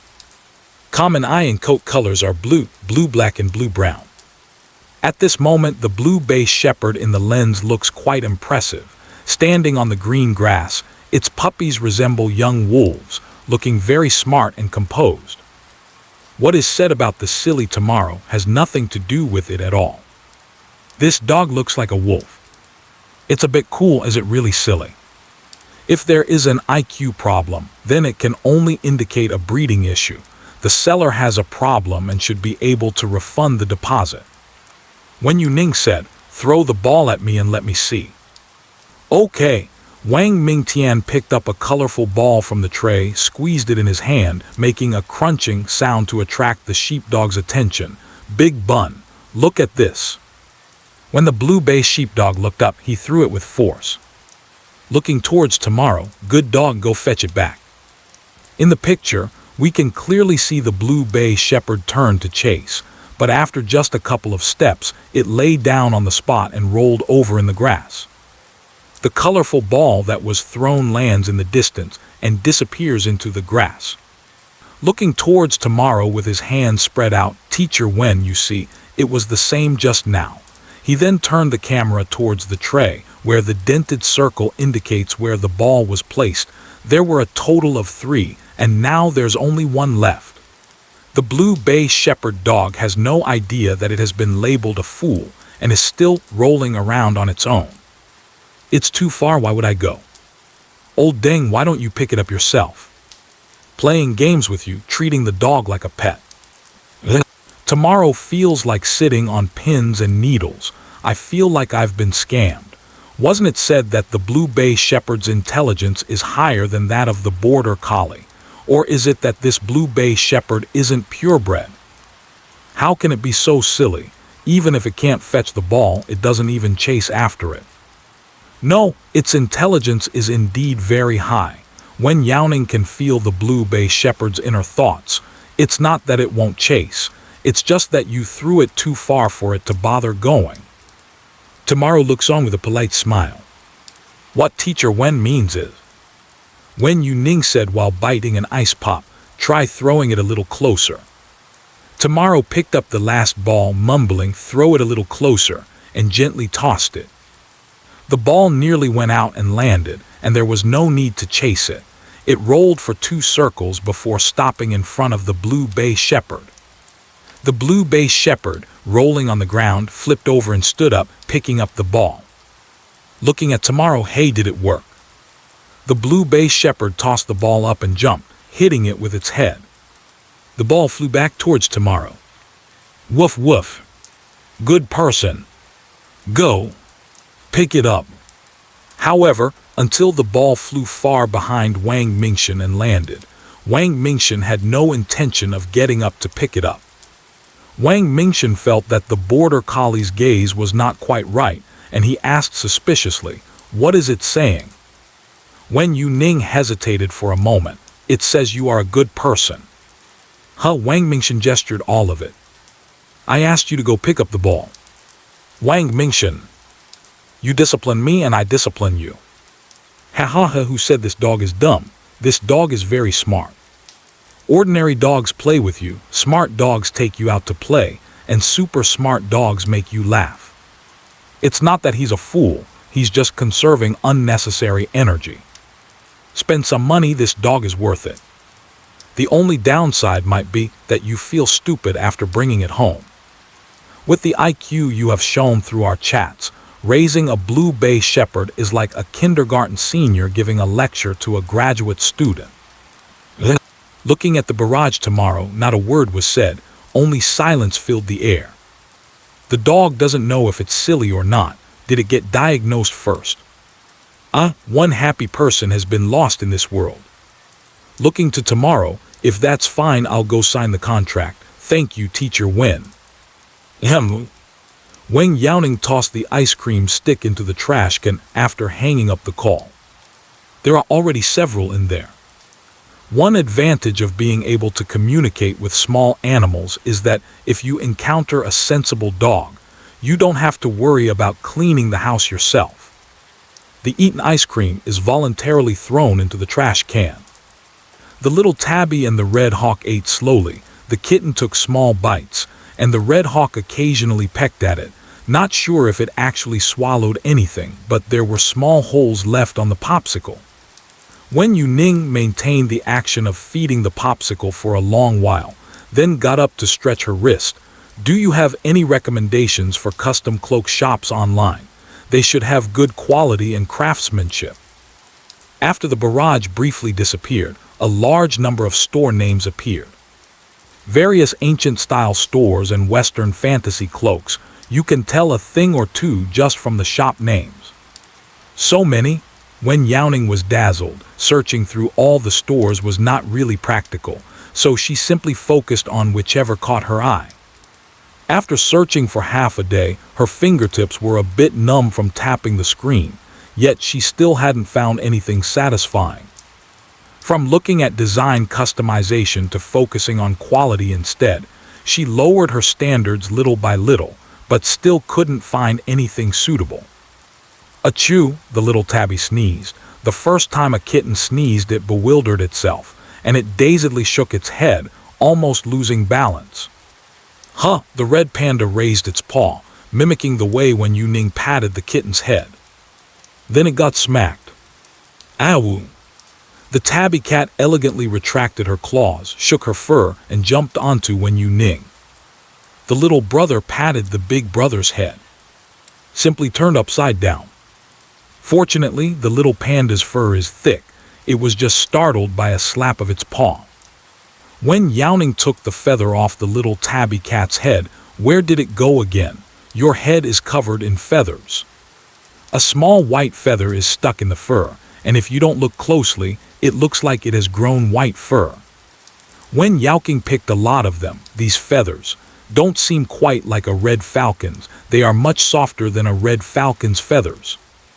"Did you rummage through my bag?" Wen Youning recalled the feathers she had taken from Kai and Nuo, which were most likely from there. "Ugh, meow, let's take a look. Just looking will reveal it." The little tabby has a habit of catching birds when it is wandering. After being adopted, with plenty of food and the opportunity to practice by fighting with the red-footed falcon, it hasn't caught any outside birds for a long time. But they are still very sensitive to the smell of birds. Wen Youning put down the tabby cat and opened the unused feather that she had just brought back, saying, "Oh, I can't find anything suitable, so I'll just make one for the white lion." She can make it herself, so she doesn't have to worry about the size not fitting. There's no need to struggle to describe the style she wants. In case the custom order online turns out to be unsuitable, she would have to send it back for modifications. With the time spent on the back and forth shipping and the production time, by the time the cloak is ready for the white lion, its fur will have grown back on its own. However, if I do it myself, there won't be enough feathers. Wen Youning sent a message to Cayenne Nuo. Have you processed the feathers from last time? I still want some to make a cape for the white lion. Cayenne Nuo, not yet. Teacher Wen, just say how many you need. I was planning to go over soon and I can bring them directly to you. The bird park doesn't have much else, but it has plenty of feathers. Sending it to the destruction park also incurs a destruction fee. Directly giving it to Wen Youning can save a bit. She is also an internal staff member of the zoo, and the things she makes are for the white lions, so she definitely has as much as she wants. Cayenne Nuo, I'm going to pick it now. Teacher Wen, do you have any color preferences? Wen Youning, no, just take whatever you think is good. Cayenne Nuo made a settled expression. With the feathers, Wen Youning directly placed an order for fabric within the city. Summer capes should definitely be made from lightweight materials, and the fabric should be as light as possible so it won't be a burden. Teaching Bureau, Wen Youning showed the purchase screen of the fabric to the live stream.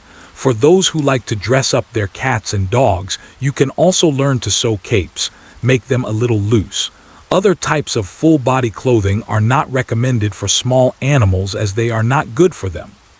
Unless it's a hairless cat, small animals that will shiver all over in the cold of winter are an exception. The little tabby cat looked up, instinctively wanting to sniff, only to have a light feather stick to its nose. Mew. It pawed at the feather to get it off. Chirp, chirp. The red falcon stood on the table, laughing back and forth, almost losing its balance as it grabbed the edge with its claws. Meow. The stinky bird dares to mock the cat. Dogs can endure, but cats cannot. The little tabby cat jumped straight up and pounced. Meow. Die, you smelly bird. The red falcon had already gained experience from sparring with the little tabby cat and directly engaged in battle. Be careful with my cup. Wen Youning said leisurely without looking up, if the cup breaks, I'll make you both shell a whole bag of sunflower seeds for me. The red falcon disdainfully turned its head away, indicating that eating sunflower seeds was a trivial matter. Wen Youning silently added watermelon seeds. Chirp. What is that? There was no time to think. The cat's claw had already swung over, and Huan focused on the battle. The red panda next to it was stunned, holding the finished ice cream stick. The red panda, which had only learned to fight for now and raised its claws while making a roar sound, did not expect it could fight like this. Red panda learned it. Done. It came here to learn battle techniques, and when it goes back, it must hold down that group of little pandas and beat them. Haha, but Tuan itself is the one who holds down and beats other little pandas, and after winning, it smoothly earns the right to be hugged by human teacher Wen. Wen Youning rolled up the feathers, picked out the longer ones, and noticed the rock wolf watching the two furry ones fighting with rapt attention. She smiled and brushed a feather against its nose. The rock wolf slowly blinked its eyes, not understanding the meaning of this gesture. Wen Youning squinted her eyes with a smile, rubbing the Caucasian dog's ears and pinching them inward. Rabbit dog. A woof. Ahem. One of the joys of raising a dog is molding it into various shapes. Awa, the little panda with wide eyes watching the fight, raised its paw to pat Wen Youning. It's lit. That thing is lit. What lit up? Wen Youning let go of the rock wolf, casually smoothing the fur that was raised when the dog was petted in reverse, and looked at the phone pointed at by the little panda's paw. It is a message from Zhaozi. There is also at everyone in the work group. Wen Youning directly entered the private chat, feeling that Zhaozi would say more in detail in the private chat. Zhao Zi, Teacher Wen, the Bee City Wildlife Zoo has launched a full-scale mobilization. 3 days ago, we monitored an abnormal condition in a 7-year-old wild female giant panda. The local park doctor diagnosed it with intermittent mental illness, and the director there is currently looking for veterinary psychiatric experts for a consultation. The transfer request has also been sent to us. You can take a look at the video first. Mental illness. The panda has mental illness. Wen Youning thought that the appearance of stereotypical behavior in animals is also known as animal mental illness. This mental illness is not precisely defined as mental disease, but is a general term without a definitive underlying cause. Wen Youning thought it was a stereotypical behavior. Many animals in the zoo are prone to it, as they are kept in a small space for a long time, which is unbearable for humans, let alone animals. However, wild giant pandas live in the forest where the environment is vast, so it is unlikely for such problems to occur. It was just that when she opened the video sent by Zhao Zi, she was stunned. In the video, the giant panda stands on a wide open area, balancing on its hind legs while raising its front paws high, as if scratching something, again and again. After scratching upward, it stretches its claws forward. While doing these movements, it intermittently raises its legs, kicks. Those short legs kick with such intensity that even its tail starts to shake. Hem, roar, roar. It gives itself a musical accompaniment. By the end of the video, the giant panda sat down with its bottom on the ground, sprawled out to lie flat, and kept scratching up and down with its paws. It's like doing a set of calisthenics. This panda, Wen Youning repeatedly zoomed in and adjusted the position on the screen. After watching the video twice, she found it really strange. It looks like doing exercises but also doesn't. It doesn't really seem like exercise either after all.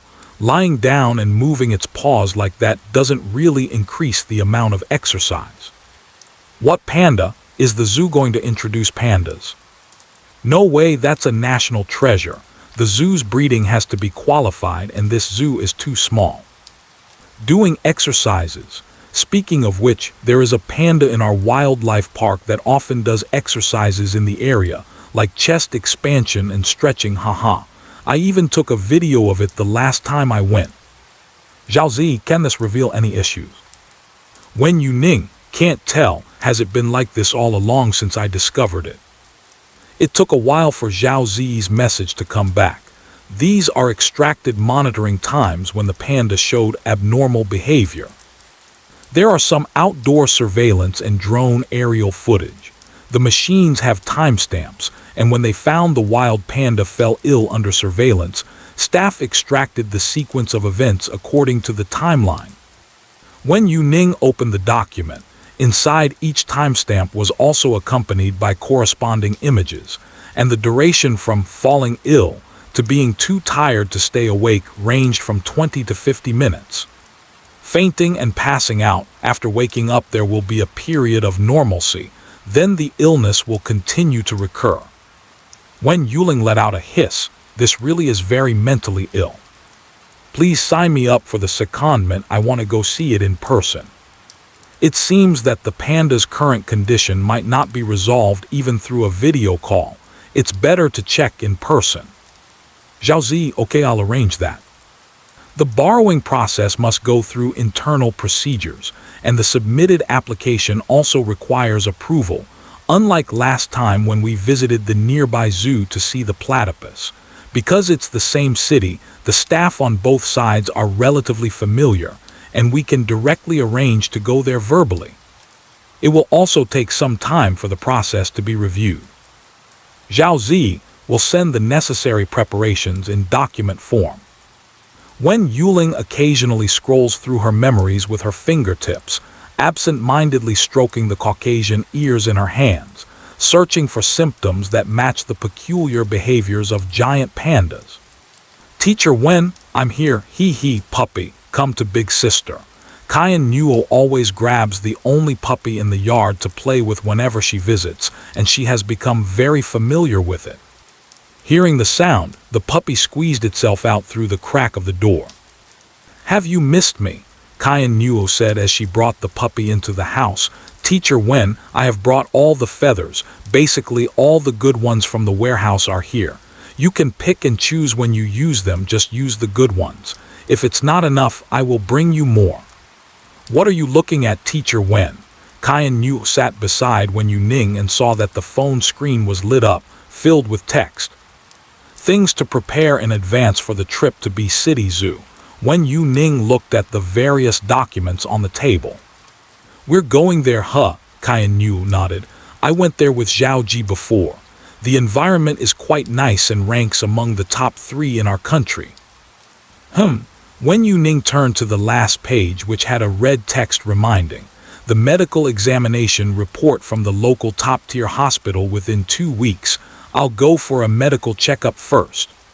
I had a medical checkup when I started at the hospital, but it seems the time doesn't match."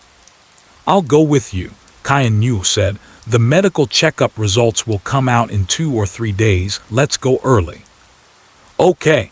Wen Youning put away the bowl used to feed the dog ice cream and soaked it in the sink to wash later. Kyan Nuo was rubbing the puppy's head. "I'll play with you again when sister comes back." Woof. The hospital has many health checkup items. The hospital only requested a physical examination, without specifying the exact items. Wen Youning chose an onboarding package, and the company's entry physical examination covers about the same items. There are many people at the hospital. Fortunately, the physical examination building is separate from the outpatient registration building. There is no need to wait in long lines for the physical examination. This is quite convenient. They even set up a separate building for health checkups.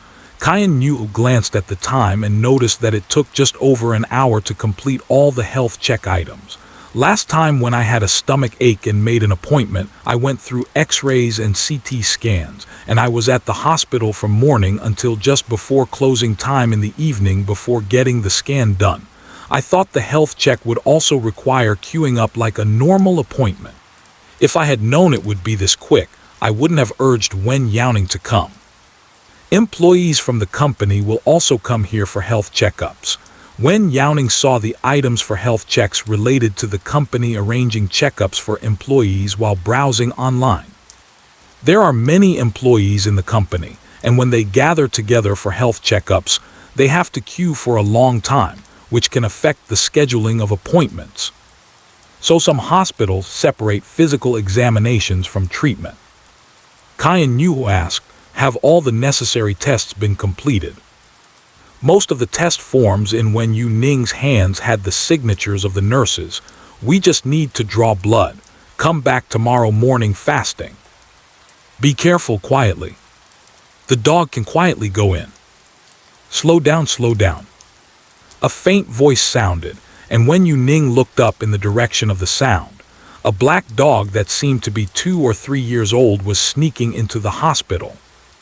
Kyan Nuo held the phone. "Teacher Wen, I need to take a call." Wen Yuling's gaze fell on the little black dog. "Okay." Kyan Nuo went to a quieter place nearby to answer the phone. The little black dog quietly stepped forward, but before it could cross the speed bump, it was discovered by the security guard. "Get out of here, where did the dog come from?" The security guard pushed open the security booth, waving a stick in his hand. "Get out." The little black dog sneaked in, tail between its legs, creeping toward the security booth, not daring to enter when pointed at Wu, Wang Wu. It tried to wag its tail to express its goodwill. "Woof, I'm just going in to take a look at Grandma. Not staying here. Left quickly, woof." "Go, go, go." The security guard couldn't hear anything and just waved the stick in his hand to drive them away. Woof! The little black dog tried to move towards the hospital, and when it saw the security guard chasing after it, it quickly tucked its tail and ran outside. Once it ran outside, the little black dog shrank its neck and barked, "Woof, woof." "Please." The dog is very worried. The dog took a glance and left. The security guard swung his baton again. Woof! The little black dog ran back a few steps, looking back at the direction of the security booth. Dogs are not allowed in the hospital. Wen Youning stepped forward, squatting in front of the little black dog and asking, "Is your owner in this hospital?" Woof woof. "No. It's Grandma." Wen Youning, whom your grandma. If you know what illness she has, I can help you send a message to her. The little black dog was originally wagging its tail while shrinking back, remaining cautious of the suddenly approaching stranger. Upon hearing this, the figure that was trying to escape froze for a moment and said, "Woo." The little black dog raised its head in confusion, feeling as if something was off. Did the dog say anything? The dog didn't say anything. It's what the dog is thinking. What you're thinking? Wen Youning nodded. "So, do you need me to pass a message for you?" "No pets are allowed in the hospital, including stray dogs." Woof! The little black dog's tail perked up again. "Yes, woof. Cardiology. Grandma is in cardiology room 503, bed 3. "How do you know?" Wen Youning was somewhat surprised that the little black dog knew so clearly. She thought the dog would give a more vague or conceptual description of the illness. Woof! The little black dog wagged its tail happily. "The small person my grandma mentioned." Wen Youning thought it should be a relative. "Okay, then I'll go in to find her." Woof! Before Wen Youning could turn around, the little black dog raised its paw and brought her a piece of dry leaf. "Buy some meat for Grandma to eat." Wen Youning didn't understand, but since it was given by the little black dog, she casually helped to take it over. "You wait for me here. By the way, what is her name? How should I address her?" The naturally fallen leaves have not been trampled, and they still appear intact on the pile of leaves.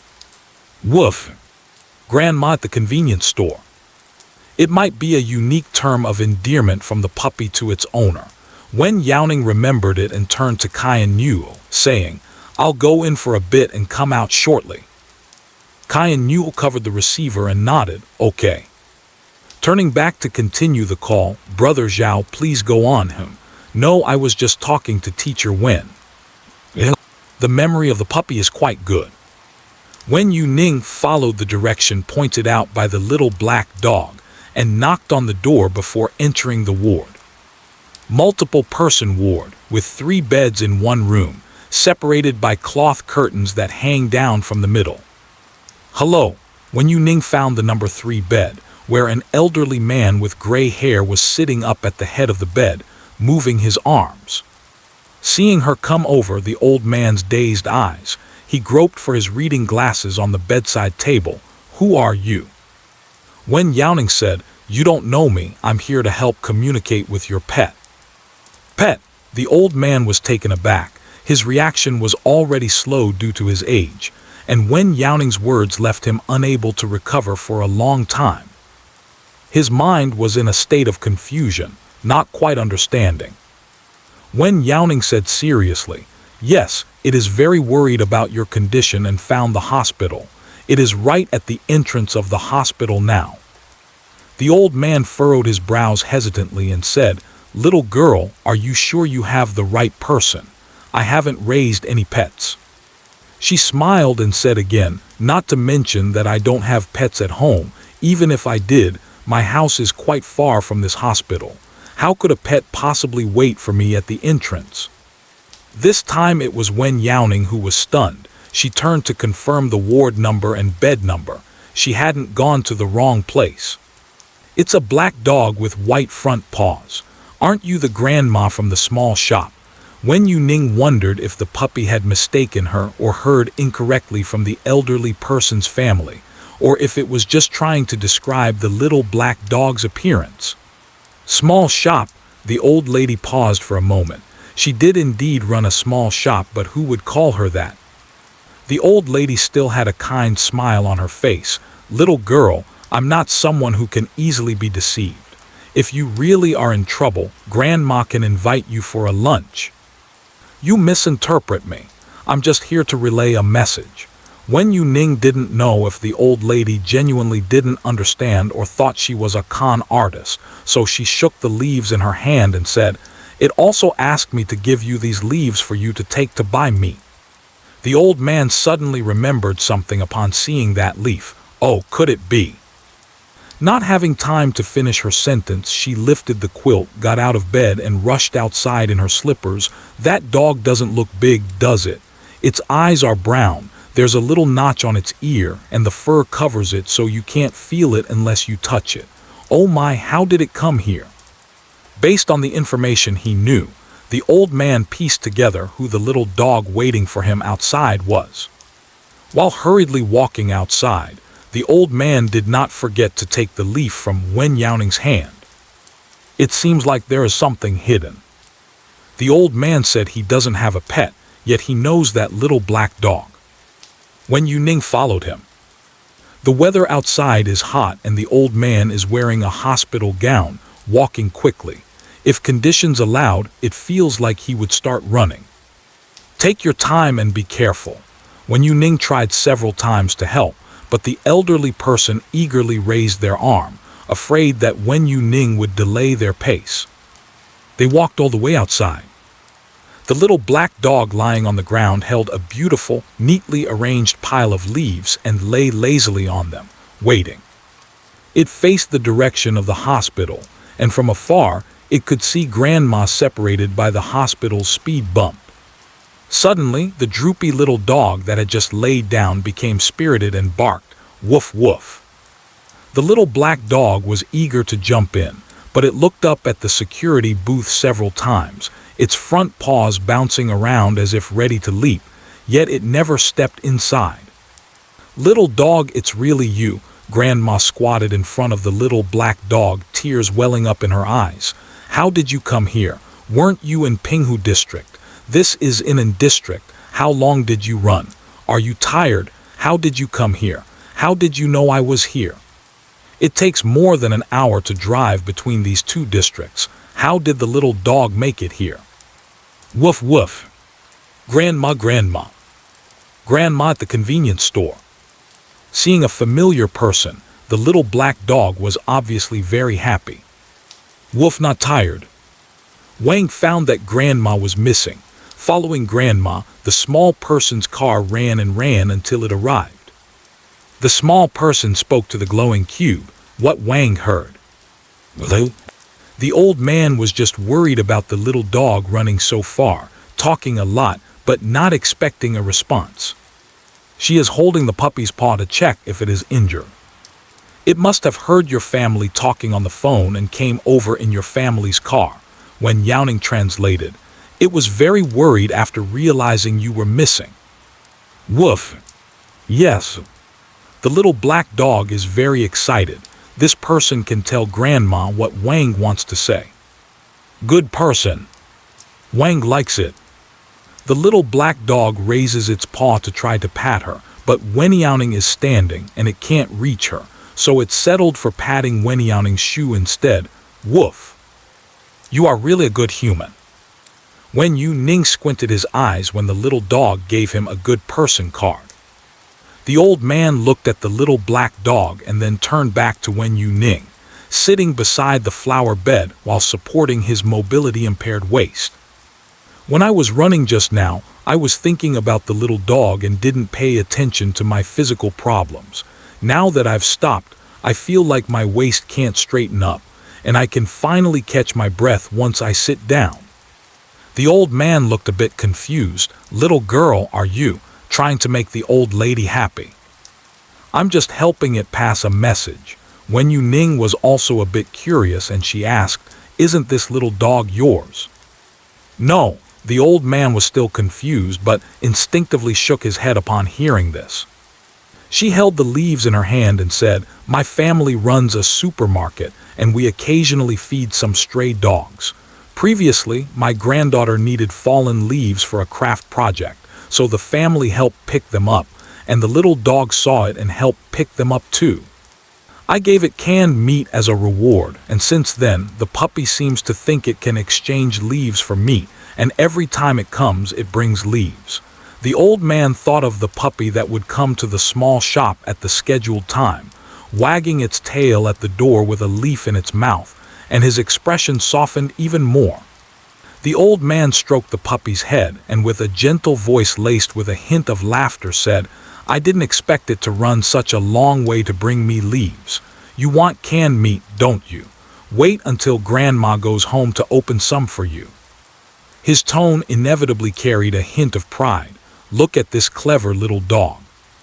Woof! The little black dog raised its head and nudged the old man's wrist with its nose. Wen Youning said, "It wants you to exchange leaves for meat." The little black dog stood up, with its front paws on the old man's legs, nodding vigorously, "Woof." Yes. The little black dog is not exchanging for itself, but is picking leaves to trade for canned meat for grandmother to eat. Although the old person doesn't eat, for the stray puppy, the canned food is the best thing it has ever eaten in its life. It wants its sick grandma to also be able to eat the delicious canned food. Oh dear! The old person didn't know whether it was true or not, but seeing the puppy's reaction, her heart melted into a puddle. "Good dog, will you feed Grandma? If Grandma doesn't eat, Grandma will go back and open a can for you. Such a good dog." The little black dog jumped into the old person's arms, barking nonstop. The old person was also very fond of it. "Mom, why are you out here?" The man, holding the lunchbox he brought home, saw this familiar-looking old man sitting at the door before he even entered the hospital. "Why do you have a dog? It's so dirty." The old man waved his hand. "Not dirty, not dirty. I'll go back and wash my hands and change clothes. Don't bother me." The man, "Why does this dog look a bit familiar?" "It's the little guest from our small shop," the old man said with a smile. "Lao San, take the puppy home. It's too dangerous for it to be here." "Why suddenly do you want to raise a dog, Mom?" It's none of your business. The old man took the lunchbox from his hand. Go on. Good dog, behave and follow him. Grandma will visit you after she gets out of the hospital. Woof. The little black dog wagged its tail obediently. The old man looked at Wen Youning and said, "Little girl, where are you going? Let my third son walk you there. Wen Youning stood in front of the vending machine buying water, politely declined. "No need, old man, I'm waiting for someone." "Waiting for someone? Who are you waiting for?" Wen Youning came over and only heard the second half of the sentence, looking around, "Waiting for you." Wen Youning handed her a bottle of the water she just bought. "Let's go home." "Okay." Wen Youning took the cold water and pressed it against her face, instantly letting out a long sigh of relief, feeling cool. The little black dog got on the car under Grandma's arrangement. Wen Youning twisted the water bottle open and took a sip. "Let's go, time to drive." The hospital parking lot is already full. Most spots in front are private cars, and taxis come and go. There's no place to park, so the ones who drove there just parked on the roadside outside. In theory, parking on the roadside is not allowed, and it will get a ticket if parked there. However, this is near the hospital, and it is indeed often the case that there are no parking spaces when patients' conditions cannot be delayed. So, although there are regulations in place, most of the time the traffic police just give reminders and do not directly issue fines or deduct money. Once in the car, the barrage of punctuation symbols begins to come alive out of boredom. Okay, the person is back. Wen Youning, how dare you not appear for such a long time? If I had known it would be like this, I might as well have left the equipment at home to show us the rock wolf. No matter what, this period won't count towards the live streaming hours. It's not good to go live in the hospital. There are too many people inside.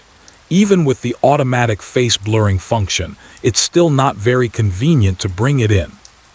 When Wen Youning got out of the car, she left the live streaming equipment in the car and forgot about it when she got out. It wasn't until she saw the barrage on her watch after the car had driven some distance that she remembered it was still back there. One can't help but say that the upgraded version is different from the old one. The old version is a bit incompetent. It doesn't automatically avoid obstacles. The new version can dodge branches, automatically raise height, accelerate, and so on. Otherwise, the old version would have lost its target after flying half the distance. It will also be broadcast tonight. Live streaming brings the white lion back to the park. The white lion no longer has to stay in the hospital. It is being moved to a larger, more spacious area where the white lion can run and jump around. It is called a park, but this area is not open to the public. The white lion will be released once it fully recovers. Wild white lions thrive best in their natural habitat. However, when the white lion gets older, it can be brought back to the zoo for retirement. After all, an aging lion king that loses its breeding ability will be driven out by the lionesses, making it difficult for the elderly lion king to survive in the wild. Bring the white lion back. Do you need my help? I can prepare a cage, but isn't there an allergic reaction to anesthesia? If Wen Youning weren't still driving, she would have raised her hand to sign up. No need to be so troublesome. I'll just bring the white lion out directly when there are fewer people at night. Wen Youning was thinking about taking the white lion home with her. When there's no one on the road, just treat it as a walk. Wen Youning. In that case, I might not be able to help at all.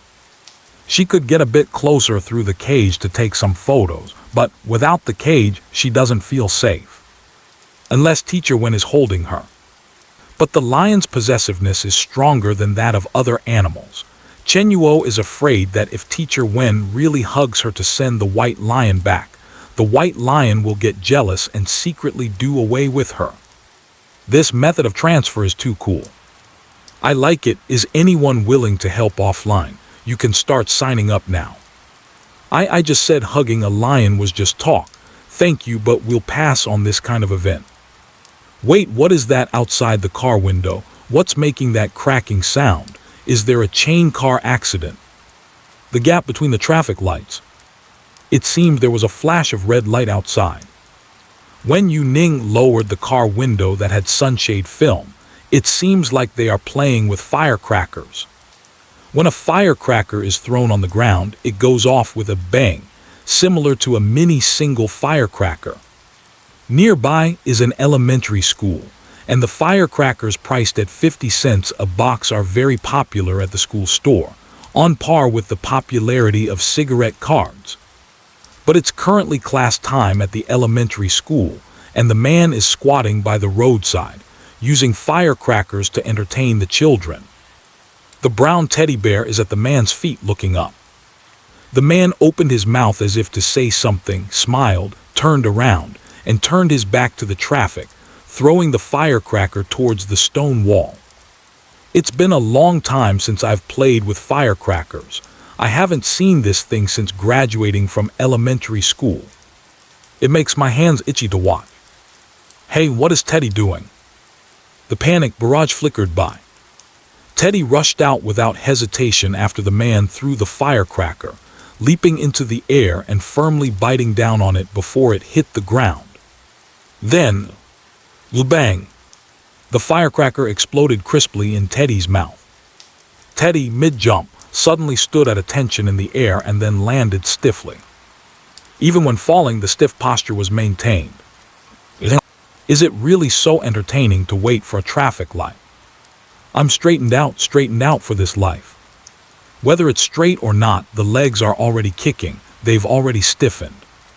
Don't let the puppy sleep, stand up. Ha ha ha, I really want to laugh. What should I do? Morality is fighting with my sense of humor. Buddha forgives you. Wen Youning gasped in shock. Getting hit in the mouth by firecrackers can be a big deal. If it bursts on my teeth, it would be troublesome. She hurriedly said, pull over to the side. Wen Youning tried hard to suppress the rising corners of her mouth. Okay. She wanted to laugh, and the last word almost changed shape. The child is crying loudly, scared by the appearance of the teddy bear. The man is comforting the child while rescuing the teddy bear with one hand. Wen Youning ran across the crosswalk and said, "Hello, I am a veterinarian. May I take a look?" Okay, then I'll trouble you." The man stepped back to make room, holding the child and constantly trying to soothe him. The teddy bear still has signs of life. The main materials of the firecracker are potassium phosphate and red phosphorus. The collision or compression of the two can easily lead to explosions, but the power is much weaker than that of proper firecrackers. The limbs were stiff, mostly still in shock. Wen Youning checked Teddy's mouth and found no bleeding, and all the teeth were still intact. She removed the crushed firecracker that hadn't been spat out and pressed it twice on its chest. Teddy quickly regained his energy and barked, "Woof woof." Bark, bark, bark. Just as he had regained his composure and hadn't even had time to steady himself, Teddy started barking at Wen Youning. Small dogs like Teddy Pomeranians, many will be like this. There is great hostility towards strangers and unfamiliar dogs. Sometimes it's not even hostility, but rather a desire to bark a couple of times upon meeting. The effective solution is that the owner is not around. When the owner is around, they feel invincible and arrogant. When the owner is not around, they become timid and tuck their tails. The power of the dog relying on its owner's authority is vividly expressed in them. Not bad, quite energetic. Seeing it like this, Wen Youning also felt relieved. The firecracker clearly did not cause it any substantial harm. I'm dying of laughter, and look at those teeth. There's still a piece of firecracker red paper stuck in between them. I don't know if it's my illusion or what, but it feels like poodles are much gentler than teddy dogs. The teddy bear dog is a grooming style of poodles that gives them fluffy fur. Essentially, they just have two different hairstyles. The teddy bear is a poodle. The man kicked the teddy bear away and smiled apologetically at Wen Youning, saying, "Sorry about that, its temper is just like that. It's not aimed at you, it's like this with everyone. How do we settle the consultation fee? Can I pay via QR code?" Wen Youning said, "I just tapped it twice. No consultation fee needed, I'll be leaving now." Wen Youning was still waiting for her in the car. Wen Youning parked the car by the roadside, which is already quite a distance from the hospital. If there is no one in the car and it's discovered by the traffic police, a ticket will be issued. It's not much of a problem to be fined, but losing points is more troublesome, so she stayed in the car and didn't get out. "Man, thank you." Wen Youning waved her hand and took the opportunity of the green light to run to the other side of the road to get in the car. Inside the zoo, Wen Youning drove straight in and took Wen Youning to the hospital. She rolled down the driver's side window and smiled, saying, "Teacher Wen, I'm back to your yard to play with the dogs." Go ahead." Wen Youning had already submitted the application to return the white lion to the park, and after closing time, she could directly take the white lion out. Under the premise that all staff have been notified and there is no one on the road. Wen Youning was thinking about the follow-up arrangements as she pushed open the hospital door and walked in. The usually quiet animal hospital lobby was unusually lively today. Wen Youning was adjusting the live streaming equipment while coming in. Before she got closer, she heard the excited voice of the bear caretaker, Chen Feng, saying, "It's a brown bear. Shouldn't it be a bit chubby? A malnourished, overly skinny bear is abuse." The doctor pushed up his glasses on his nose and said in a deep voice, "It's already overweight." "It's not overweight, it's just that due to age, it's having digestive issues that have led to fat accumulation. This can't be considered overweight. It can only be said that there is a problem with its digestive system." Chen Feng defended his brown bear. "And I already." With his explanation halfway, seeing a familiar savior, Chen Feng immediately called for external help. "Teacher Wen, can you help me judge this?" Chen Feng held the little black bear and waited slightly, slapping the health check report that made a pop-pop sound. "Every time I have a health check, they say I'm a fat brown bear. There's only that one brown bear in the whole park. What's wrong with being a little chubby, right? Is there a problem with treating a special existence in a special way? From the doctor's perspective, Wen Youning reminded, excessive obesity in brown bears may put a strain on their internal organs. It can also affect their bodily functions. Yes, I know. So look, I started feeding it a low-fat diet last week. Whatever corn, sweet potatoes, purple sweet potatoes, and pumpkins, whatever humans eat to lose weight, I feed it too. There's not a bit of meat or anything greasy, no lard or beef tallow, just raw food. I've been sticking to this diet since the last time you went to Bear Ridge. Today I weighed myself again, and he said I'm as fat as a brown bear. How can I still gain weight eating these useless things? Chen Feng is starting to suspect that there's something wrong with the machine. That was fed bite by the caretaker. Look how fat. Is it reasonable to feed a brown bear a weight loss meal? This is abuse, this is abuse. Brown bears are making money for you at the zoo, so what's wrong with eating more? Brown bears are chubby and very cute. The doctor handed the weight comparison to Wen Youning and directly used the examination data to make a point. Teacher Wen, look, it really is overweight. There's no need to compare with wild bears outside. Just comparing with other brown bears of the same height in the park, this one is indeed a bit overweight. How long have you been feeding them? Wen Youning couldn't remember the exact time of her last visit to Bear Ridge, so she flipped the pages and asked, if you've been feeding them the same, why haven't they lost weight but instead gained more? Before she finished her sentence, she suddenly stopped and went back to review the weight comparison. If the food itself wasn't the issue, then it must be related to the quantity. How much do you feed for a low-fat meal? Eating one piece of pumpkin in a day is definitely different from eating 100 pieces of pumpkin in a day. Chen Feng pondered for a moment and said, how much? That doesn't count, it's all calorie-free stuff. I would just leave it in Xingling for it to take and eat on its own, and the black bears would follow suit. But the black bears have meat as a side dish, while the brown bears have nothing at all. Anyway, they eat pretty quickly. Corn, potatoes, and sweet potatoes mixed together, around 10 or so kilograms. Definitely not less than 20 kilograms, and it would be gone in a day or two. Most of it ends up in the belly of the brown bear. Because the brown bear has nothing else to eat, it can only gnaw on these. The black bear has delicious meat. Eating these foods is just to have a few bites to change the flavor. Wen Youning. Bullet screen. Losing weight is about eating these in moderation, not filling your stomach with them before or after meals. This is not called a weight loss meal, this is called grain-fed. Wen Youning closed the examination results and said, reduce the amount of food and appropriately increase exercise. Let a black bear chase it too. The black bear can also exercise by itself. Did I feed too much? But that is an adult brown bear, which can eat up to 90 kilograms of meat in one meal and also catches fish in the wild. Is this little bit enough to fill its stomach?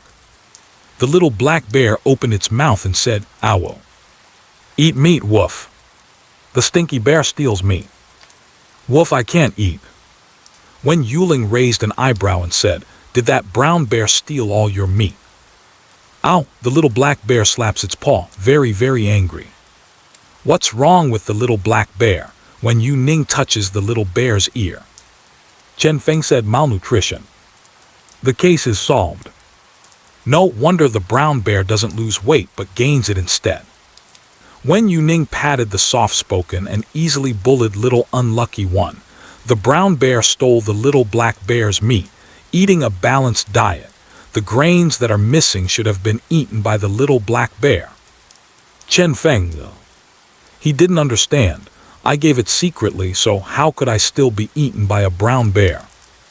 Wen Youning calmly said, well, the brown bear also steals. The brown bear dares to steal the meat of adult black bears, clearly not considering the consequences of eating meat. Stealing the meat of small black bears is just a matter of minutes. How is so bad, really so bad? Isn't it bullying children? The little bear feels aggrieved. Fortunately, it was a robbery. If they had eaten and then gone back, wouldn't they have to pull it out from the throat? Chen Feng held the little black bear in silence for a long time. 6 dots almost solidified on his face. It can be said that it is quite speechless. Let's go, Uncle will take you to seek revenge, Chen Feng said as he took the little black bear and left. Huh, the little black bear was confused and was halfway through rubbing against Cheng Yuyu's hand when he was taken away. It's just so lively downstairs because it's the staggered health check for the animals in the park. The upstairs is still the same as before. Whether it's a human ward or an animal ward, the most important thing is quietness. A quiet environment for recovery is essential. Wen Youning arrived early to tidy up. When disinfecting, take 2 bags from the disinfection room and bring back some of the medication you'll need as a backup. The ointment in the white lion's eyes has been absorbed, and it can be freely opened before applying the medication next time. The white lion that was licking its paws, after hearing the sound of the elevator door, kept its eyes on Wen Youning and even slowed down the speed of licking its paws. Wen Youning opened the partition door, looking at the white lion sitting with its paws tucked in, hands on her hips. I won't shave the fur off your paws. Roar. MHM. I don't believe it. Wen Youning. She pinched the white lion's face. If you don't believe me, I'll shave it off while you sleep. Whoa. Pack things up a bit and I'll take you back to my place after dark. The park has already been cleaned up, just waiting for the white lion to move in. The park is divided into indoor and outdoor areas, and the indoors is connected to the outdoors. If you want to run on the outdoor lawn, then go out and play. When you're tired or feeling hot, just come back to the air-conditioned room to sleep. Just thinking about it feels much more relaxing and comfortable than being in this tiny, single-room hospital. The rabbit quietly pokes its head out of the fabric hole, its 2 ears upright and alert. Oh no, what will happen to the rabbit if you leave? If I stay, won't I be sent to another wild animal park? I've grown attached, so if it comes to it, please adopt me. If I take it back, will it be kept together with the white lion? That doesn't seem appropriate. Being with wild beasts is simply traumatizing. If I were in the current state of the rabbit, I wouldn't have even half of its relaxation. Wen Youning thought about it at home. Let's bring it back together.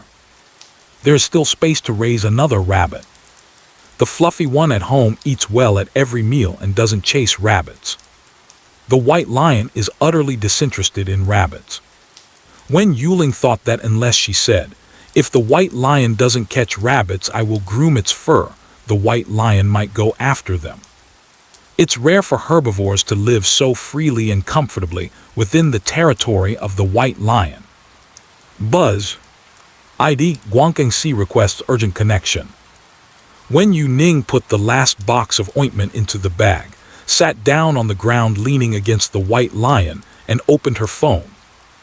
The connection screen lit up, and the Persian cat with its round and cute flat face bumped hard against the girl's arm, saying, meow meow meow meow.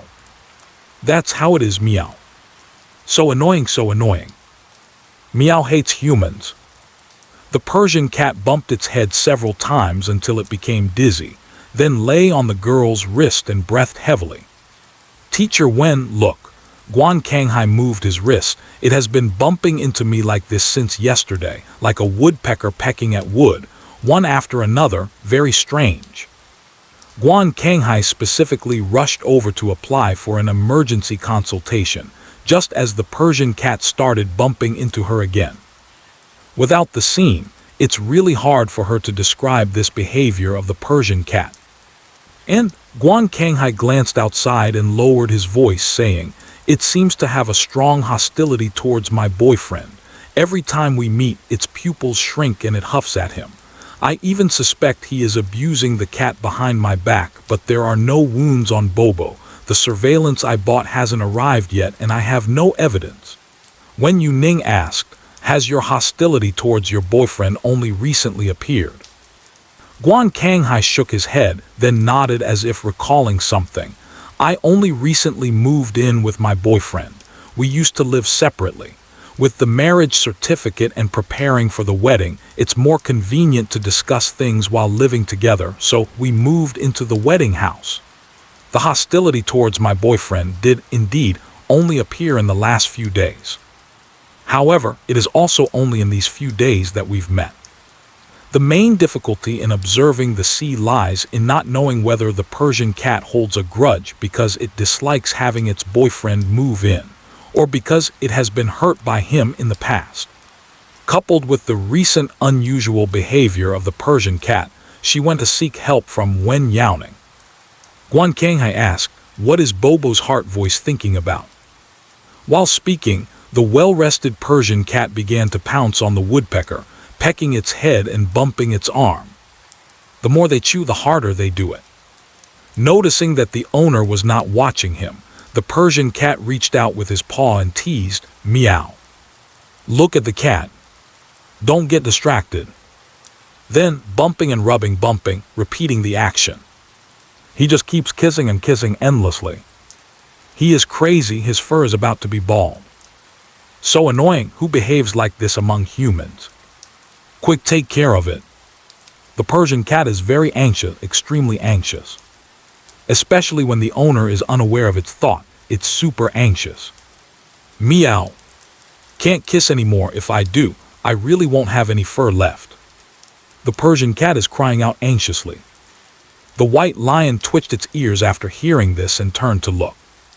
With the voice and the Persian cat's grumbling, Wen Youning was left in a daze.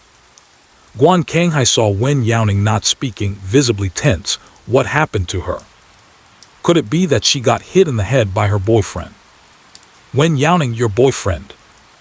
As soon as the words came out, Guan Kanghai slapped the mattress. I knew it, this person. No, he didn't abuse the cat. Wen Youning hurriedly interrupted her. Your boyfriend was just taking advantage of your absence to play with the cat, and the cat got agitated. The vast sea left Guan Kanghai in a daze as he looked up. How are these few words formed into a sentence? Is that right? The corners of Guan Kang's mouth were pulled up and one eye squinted, but my boyfriend is allergic to cat hair. Although the symptoms are mild, he is indeed allergic. How can he cuddle cats? Meow. Wear cloth hands can do too. A mask, gloves. Meow. The Persian cat suddenly turned its head right. People call that piece of cloth a mask. Meow forgot for a moment. Very evil. Very bad. Meow can't win, you see Meow's belly. Bald cat. I can't stand Meow at all. Cough, it's fine, I'll help you talk to her. Wen Youning comforted the kitten. That's pretty much. Boyfriend likes to rub the cat's belly and gets angry when he does that. When it bumps into you, it's demonstrating how your boyfriend rubs the cat. Watching the vast sea. You, with your cat hair allergies, are quite perseverant despite your limitations. Still wearing tools. Can't spray. This one really knows how to absorb cats. Wow, this is the first time I've seen a cat being sucked in and reporting to its owner. Persian cat, speak for me. Ha, the cat can't even talk. Who would have thought that cat allergy could break a cat's defense? I said the belly looks so flat, it's really been sucked bald. Guan Kanghai was taken aback by this perplexing incident, wasn't it? Just a moment, Teacher Wen, I'm going to make a phone call. Guan Kanghai left the Persian cat and the connected phone in the bedroom and turned to walk out. The Persian cat had been complaining for several days, but its owner's brainwaves were not in sync with it, which couldn't even be considered a hint.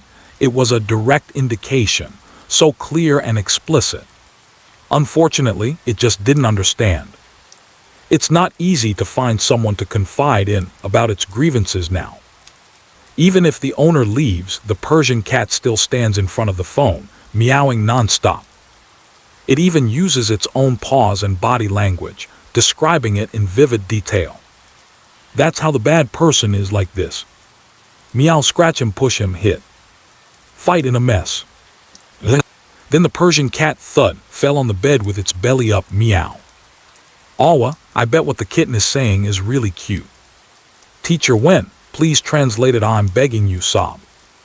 But before Wen Youning could translate, the slightly ajar bedroom door opened first, and a man with a buzz cut peeked in. Honey. After he spoke, his gaze swept across the room. Where is she? Huh, the Persian cat puffed at him. The man just glanced at the Persian cat with a blank expression and then left the room. This tattooed big brother looks a bit fierce. Green dragon and white tiger tattoos. Let's give a round of applause for the streetwise. The man had not been gone for long, and when the door opened again, he was already wearing a mask. Hee hee, little kitty, meow meow meow. Do you miss daddy? Meow. Meow. Get lost. The Persian cat is no pushover either. When the man approached, it immediately launched a flurry of shadowless punches, its claws waving quickly. The man stubbornly endures a wave of damage while petting a cat. Meow. The Persian cat bites his hair with its mouth open. At the same time, he doesn't forget to complain to the warm grapefruit lemon in the phone. Meow. That's how a smelly person is. Ahem. Wen Youning cleared his throat, but seeing the person opposite deeply immersed in cat cuddling without raising their head, he could only apologize for the interruption. Just as he was about to speak, the female owner who had gone out to make a phone call came back. The man was particularly sensitive to the sound of footsteps. Before Guangkenghai pushed the door open, he had already lifted his head from the cat's arms, casually took off his mask and gloves, crumpled them up, and threw them into the trash can. He leaned back against the bed as if nothing had happened. Guangkenghai, did you just kiss my cat? The man nonchalantly looked up. How is that possible? I don't even like cats. Someone like me, a tough guy. Guangkenghai pointed at the bedside. The phone is live streaming. What phone? Wen Youning lightly nodded. Hello. Hello. Hello. Hello, tough guy. Ha ha ha, why is there a high-pitched voice when petting a cat? He got beaten up and didn't say a word, yet still insisted on petting the cat. Man. Guangkenghai slapped the back of his head and said, you've made my cat shut down. Meow. Exactly. Good hit, beat him up. The Persian cat beside him was echoing the owner's words while scolding and disdainfully licking its own fur. Just licked clean and now it's messy again. So annoying. After cheering for a while, the Persian cat felt it wasn't enough, and with its paw, it hooked the phone on the nightstand. Meow. The cat is going to help too. I will tell you later. Meow.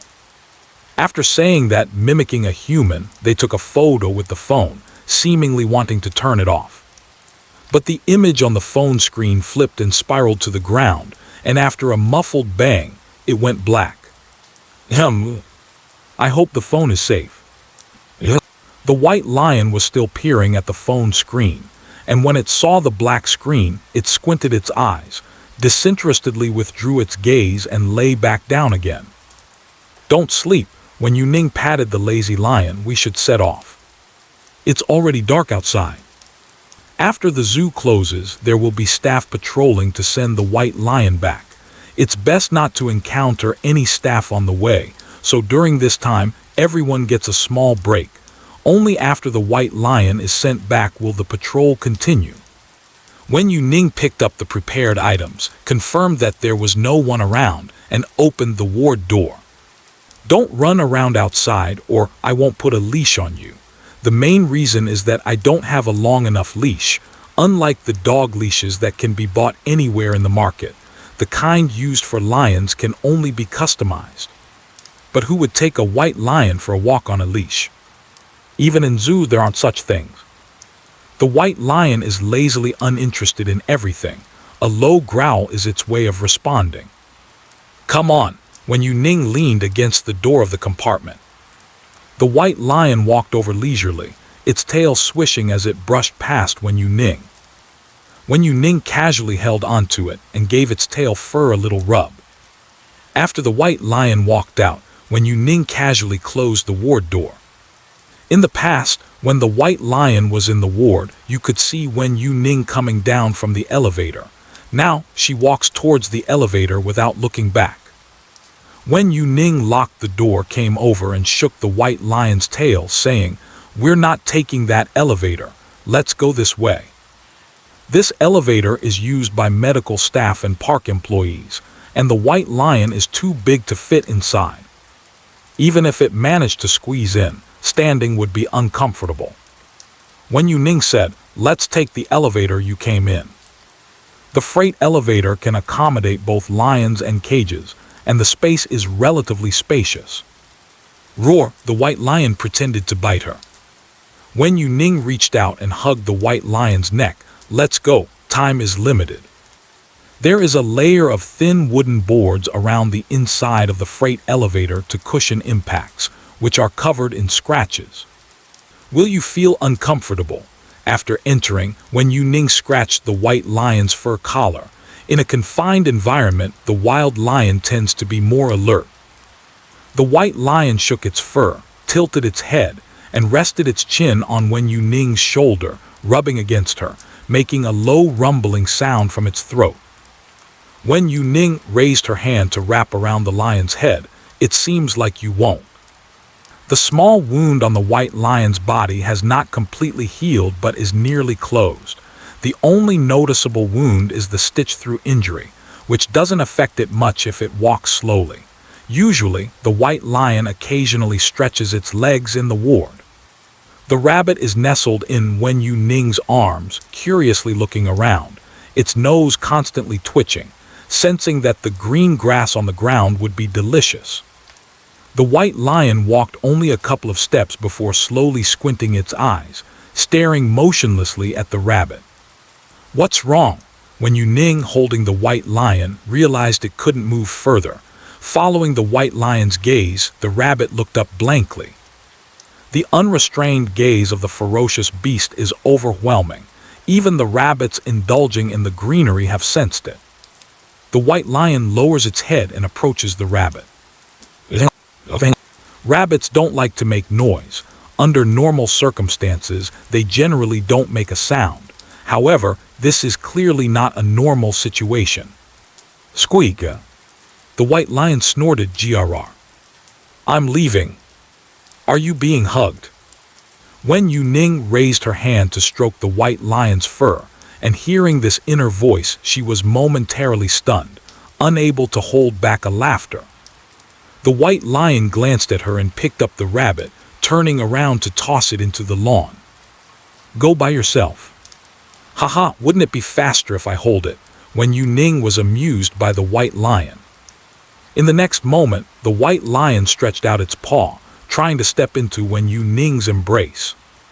Understanding what the white lion meant, Wen Youning exclaimed, "You're too big, I can't hold you."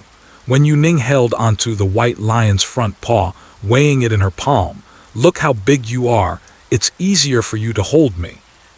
Roar. Different treatment. "What are you doing? Doesn't the injured white lion deserve to be carried back by you personally?" "White lion, am I not your favorite lion? Whether I love it or not, I'm afraid the white lion might step on Teacher Wen."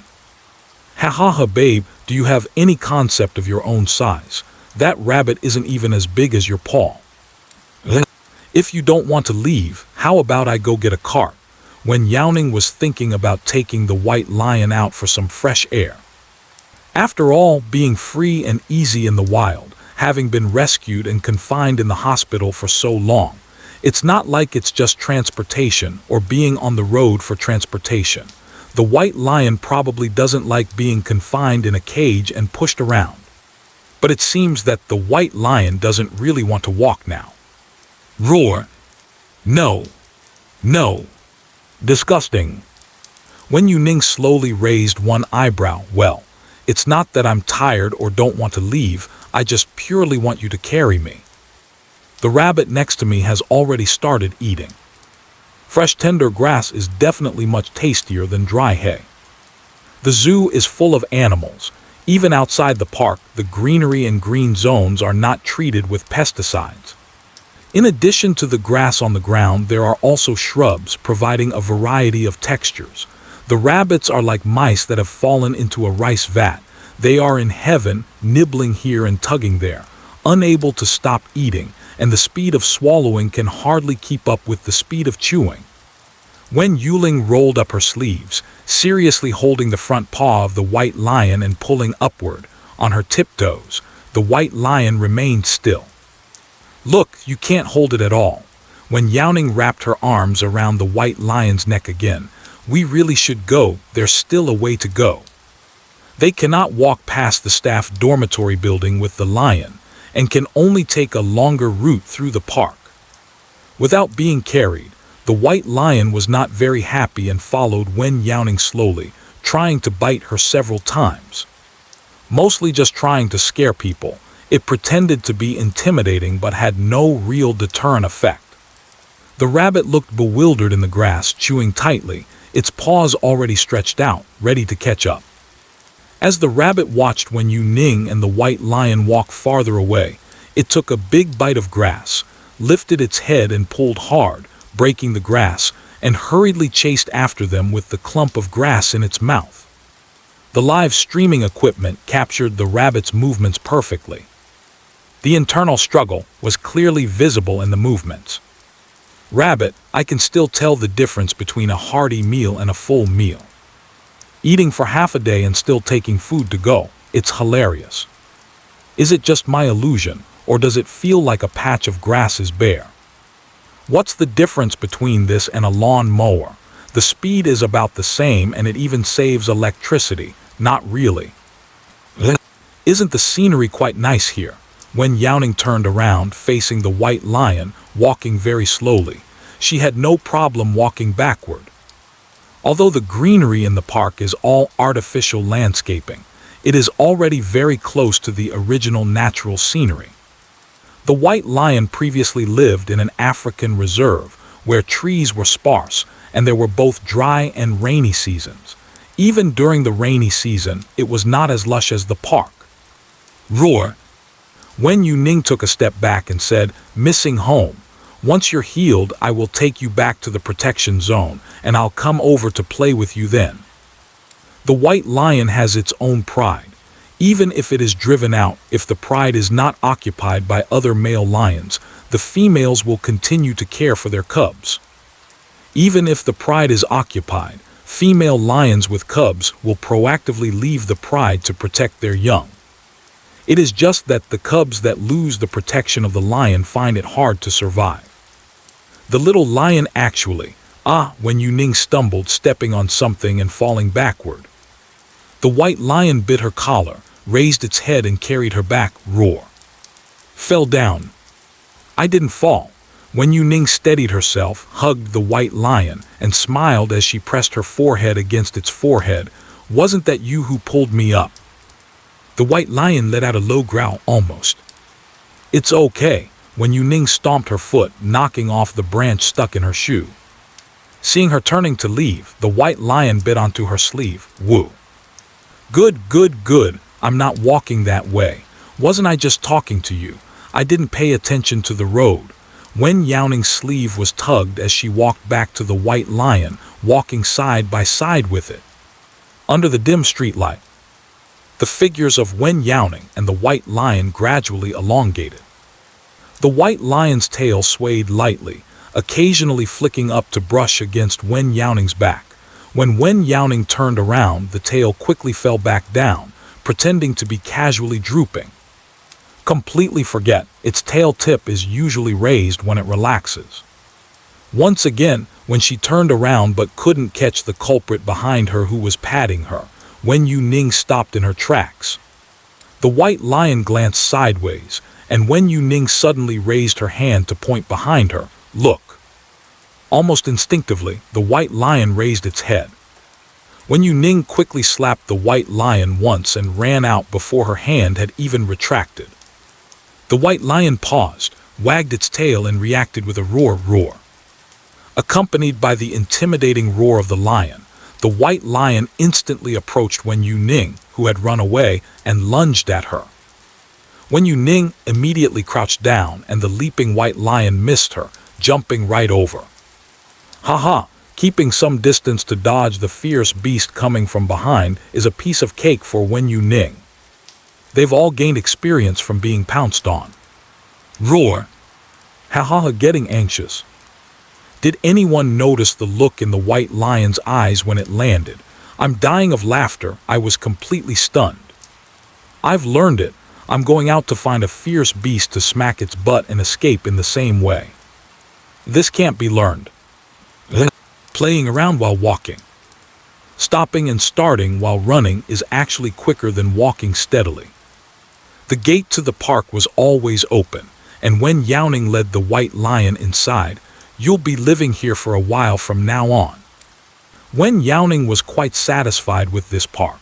She closed the entrance gate, walked to the side where there was an open iron gate and said, "Inside is an inner room. You can go in there to cool off with air conditioning when it rains or when it's too hot outside. In general, this door is closed and needs the keeper to open it on time to safely transfer the animals in the park without coming into contact with them." Wen Youning doesn't have to worry about this. It has just been left open.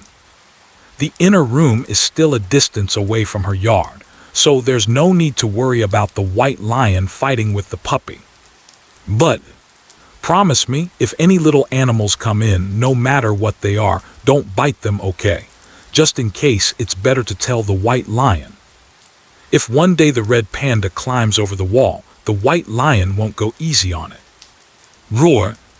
Not good. All bite. Bitten all over. The grudge-holding white lion. Wen Youning remained unfazed. It's good enough that you agreed. White lion. Who agreed? Wen Youning smiled and gently stroked the white lion. There's a cushion inside. I'll apply the eye medicine for you and get some rest early today. There are both grass and soft mats. Sleep wherever the white lion prefers. The white lion recovered quickly. By the time she went on her business trip, the ointment could be stopped. The white lion raised the corner of her mouth, as if scoffing, and turned her head away, ignoring the remark. Then it settled. When Youning stood up and rubbed the white lion, washed her hands and disinfected them, and after putting on gloves when she returned, the white lion was already lying on the mat. The mat customized for the white lion's size had plenty of space left when the white lion lay on it. Lying down two white lions was no problem. Wen Youning sat at the edge of the mat. Are we sleeping here tonight? What? All right, come on, open your eyes. The white lion lifted its head, resting its chin on Wen Youning's leg. What a good little lion. My cat puts up such a fight to take medicine. It's not just for the eyes, but even for wounds on the paws, it takes at least 2 people to subdue it. The white lion has closed its eyes. It wants me to kiss it. Busy until late at night. After arriving in the new environment, Wen Youning stayed with the white lion for a while, and by the time they came out, it was nearly midnight. At this time, all the fluffy ones at home have already fallen asleep. The air outside is nice, and without the hot sun shining, it is not stuffy. Many dogs are sprawled out in the yard sleeping. Every time Wen Youning comes back, she carries a hint of animal scent. The scent of the white lion has unconsciously been recognized by the fluffs at home.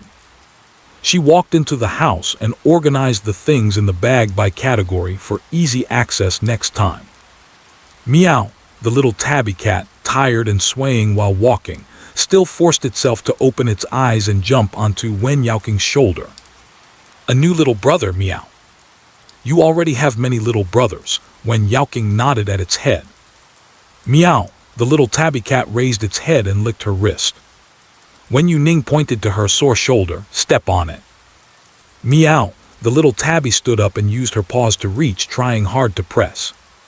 Wen Youning moved her neck a bit. The stream is over. See you tomorrow. Good night, Teacher Wen.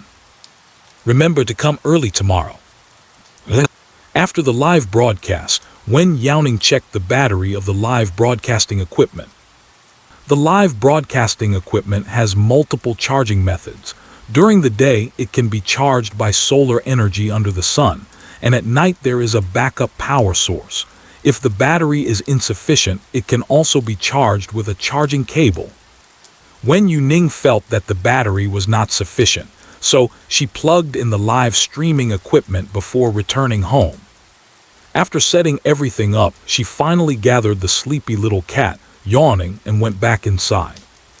The secondment application took 3 days to be approved. Being seconded from a highly ranked zoo adds significant value to an animal doctor's work experience. Many doctors in the park are eager to try, and as the number of applicants increases, the review process naturally slows down. Wen Youning submitted the health check report, and Zhao Zi arranged the flight tickets. "Ah, does that mean we have to leave tomorrow?" Kaian Yu said while leaning on the sofa after reviewing the documents, "But it's good to go early. Treating the giant pandas allows us to play for a few more days.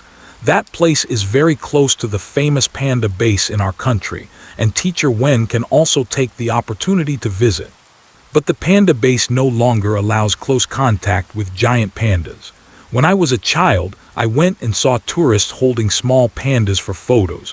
I was so envious. Not right now."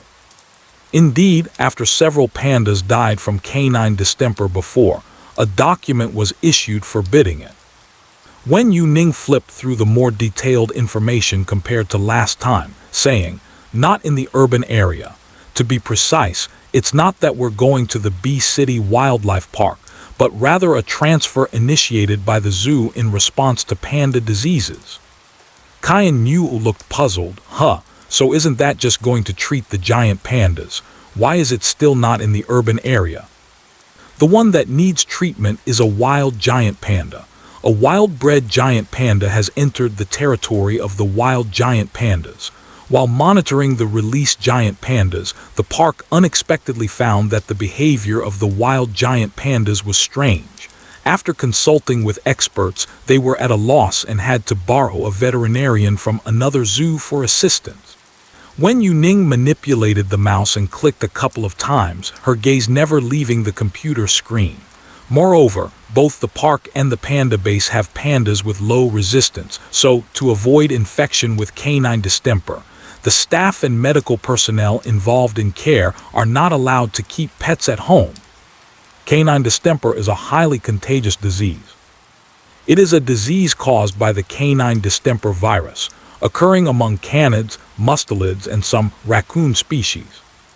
Once humans get infected and then come into contact with giant pandas, it can be fatal for the pandas.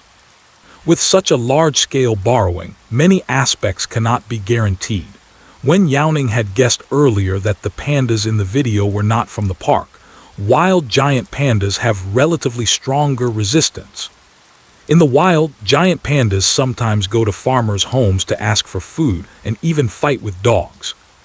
Wen Youning felt a bit troubled. "It's just..." "What is it?" Kaian Yu asked curiously. "Time." Wen Youning outlined the time interval. The scheduling does not match what Wen Youning had in mind. Originally thinking it would take half a day to get there and half a day to return, plus the time for treating the panda, they would be back in at most 2 days. The new document mentions that there has recently been a loss of monitoring for wild giant pandas, which means it's necessary to go out and find them, so the timing is somewhat uncertain. Wen Youning tapped the table lightly with her fingertips, deep in thought. "I'm afraid that if I'm gone too long, no one will take care of the little animals at home." "I can help take care of them." Kaian Yu raised the little dog's paw. "But what about your job?"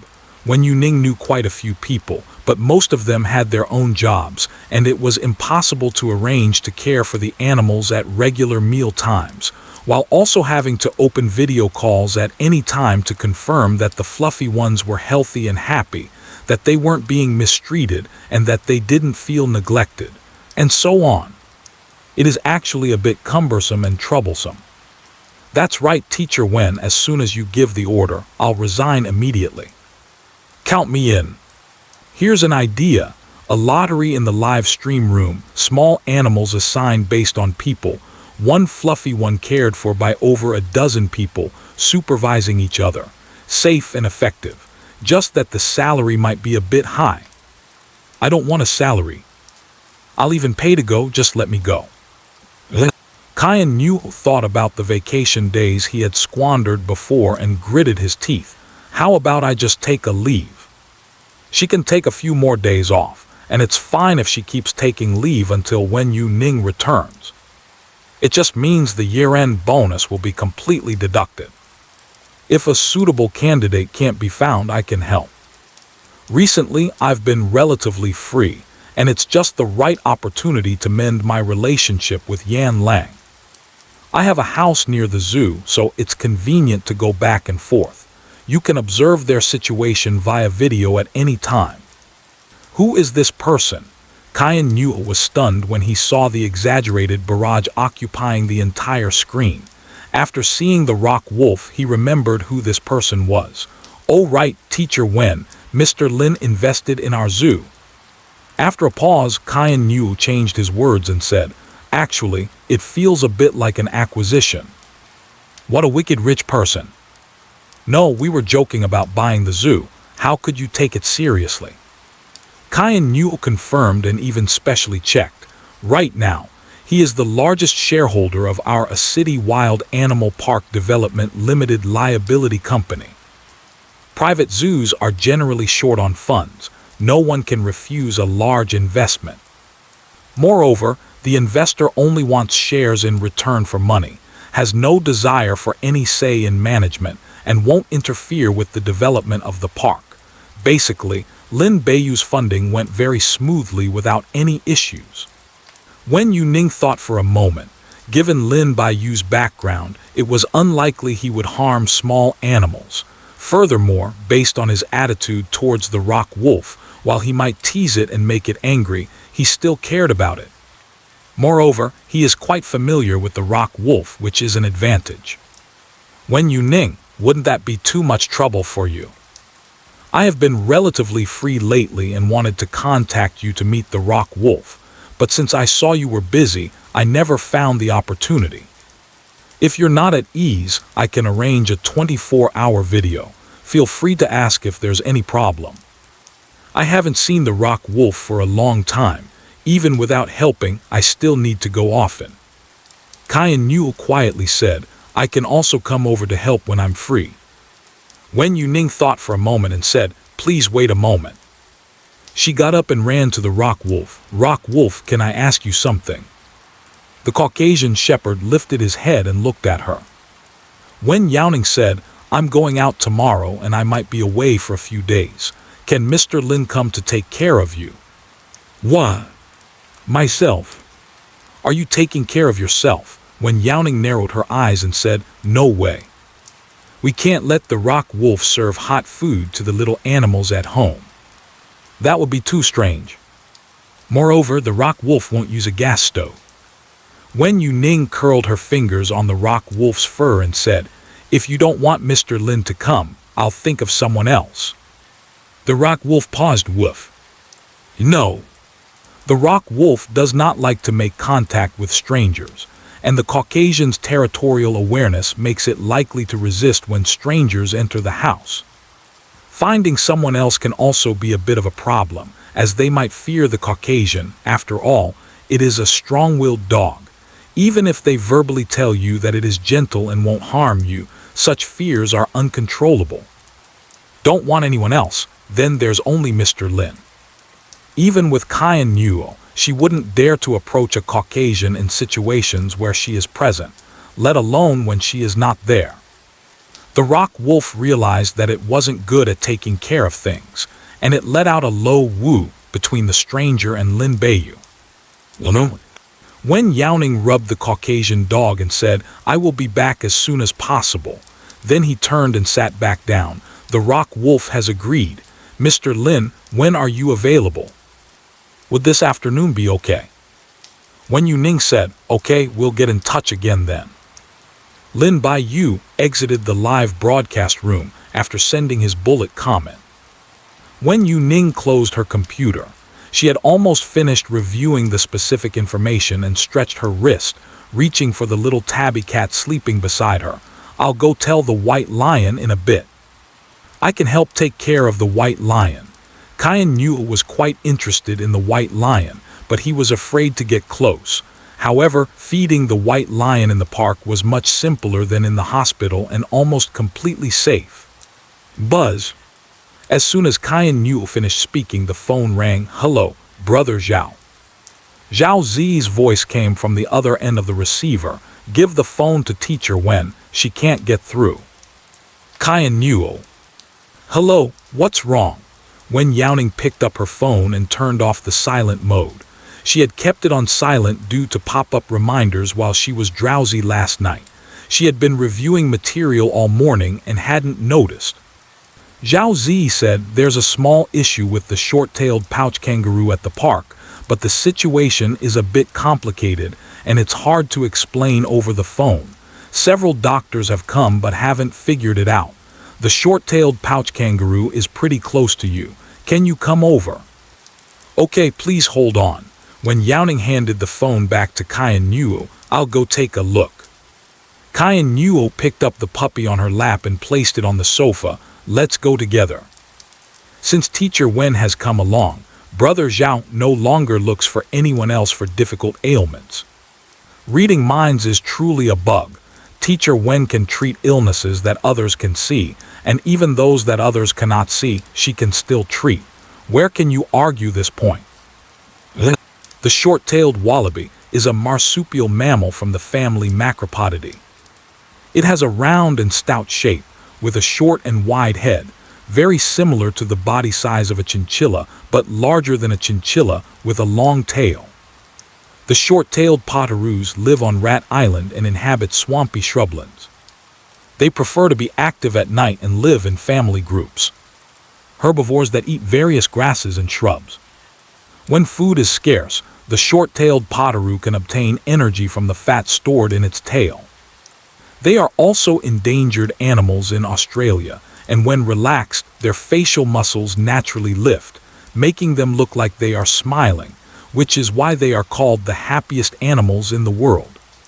If you're lucky, you can encounter one or two by the roadside abroad. However, very few zoos domestically have introduced them. It's just the short-tailed potaroo has been doing well all along. What problems could there be? Wen Youning wondered as he walked. Strictly speaking, the short-tailed potaroo was also rescued by the park and is not an exhibit animal. It's not good to release them domestically, and returning them abroad might increase their value, so the zoo simply pays to take care of them. The care provided is also very meticulous. In terms of food, the supply in the zoo is always the best and is prioritized first. While talking, we have already arrived at the short-tailed potaroo's exhibit, which has no signs and looks empty. Stop hitting it, do you want to kill yourself? The zookeeper, wearing protective clothing, squatted in front of the short-tailed potaroo, holding its small paw. "Tell me where it hurts, speak up." "Okay, this one is panicking again." "Ha, don't worry, it can't speak, but the translation is here." The short-tailed wallaby is not aggressive at all. It can even be said to be very friendly. If you encounter a short-tailed wallaby by the roadside, you can also take pictures with it. They are a group of very cute, fluffy little guys. Wen Youning and Wen Youning first went for full-body disinfection and changed into protective clothing before entering. The caretaker was still having a heart-to-heart talk with the short-tailed wallaby. She asked, "What is the situation now?" Zhao Zi stepped forward to signal the keeper to let go. "Let Teacher Wen take a look." The keeper hesitated a bit, but it's always slapping its own mouth. "Is that okay?" Woo. Let go, woo." "So uncomfortable, woo, let go." Zhao Zi, The animal doctor skeptically let go, and the newly freed short-tailed wallaby quickly ran away from the animal doctor, squatting in what it thought was a safe place and started slapping its face with its paw. It really looks like self-harm, slapping your own face. Wow, so small yet so ruthless to itself. That's right, my face is all swollen from being slapped. Quickly go and stop it. Wen Youning followed over, and the short-tailed kangaroo was staring closely at this side. Before preparing to run, she stopped in place, squatted down, and asked, "Where do you feel uncomfortable?" If I say it, you wouldn't understand." Still asking, that person just kept asking for a long time. Keep asking, keep asking. "My mouth feels uncomfortable and I won't let go. I'll spit it out immediately." "What will you spit out?" Wen Youning asked suspiciously. "Do you have something in your mouth?" The short-tailed kangaroo looked dumbfounded, mouth agape, glancing left and right. Its kind was far away, and with no mouse saying anything, how would anyone know there was something in its mouth? While the short-tailed rock wallaby was momentarily distracted, Wen Youning took a few steps closer and softly said, "I'm a doctor. Let me help you take a look. If something is stuck in your mouth, I can help you get it out." The short-tailed rock wallaby looked at her with doubt, tilting its head curiously, and said, "Woo. You can understand." "Thinking in my heart." "Yes," Wen Youning said as she approached the short-tailed opossum. She didn't immediately try to hold it down, but instead reached out her hand, palm facing up, waiting for its response. "Do you need my help?" The short-tailed opossum did not touch her hand, but instead tapped its own face with its paws. Yes. The keeper in the back is far away, and I can't hear what they are saying over here." I don't dare to get closer, for fear that the short-tailed marsupial will start running again as soon as I approach. It is better to treat illness early rather than late. How can one keep chasing the short-tailed marsupial all over the park? At this moment, I see the short-tailed marsupial has fallen into Wen Youning's hands, and it seems to have been caught, so I dare to run over. "Dr. Wen, how is little two doing? Why is it slapping its own mouth? Is it expressing dissatisfaction with something?" The keeper is not a professional in raising short-tailed kangaroos.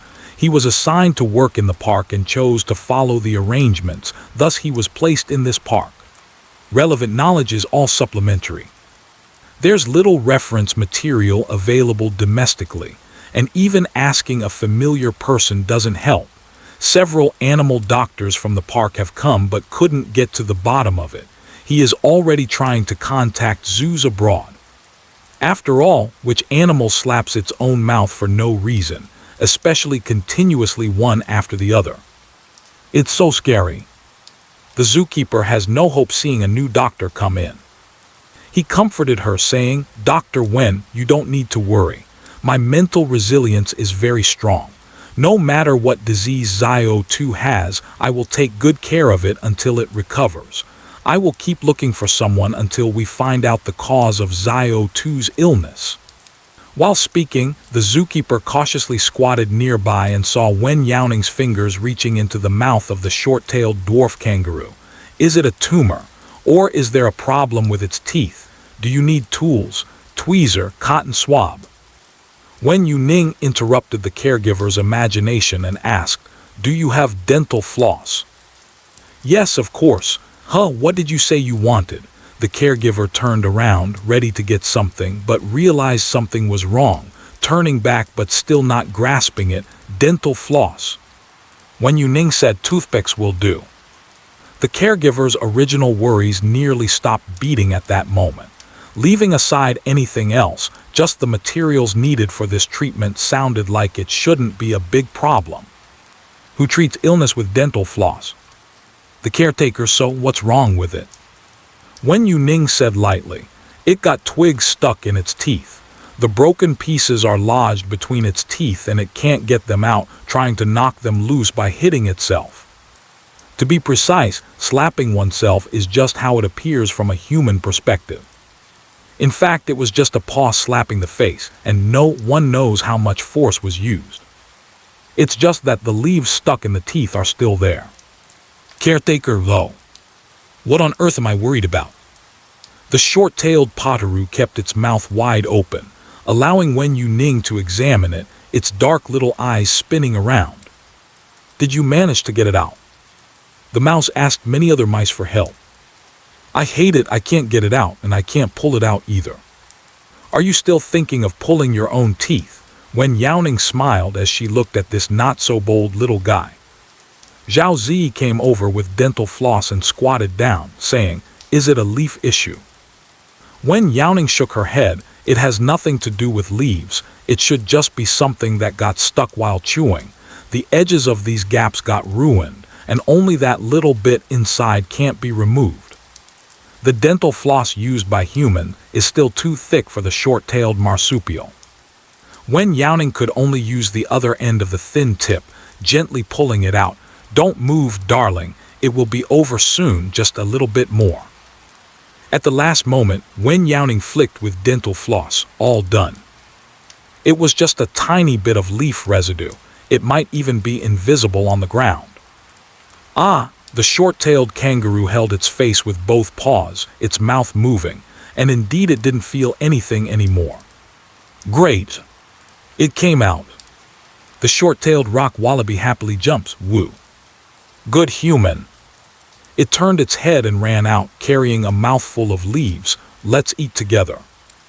Fresh leaves are one of the food options for the many short-tailed wallabies, and their tastes vary.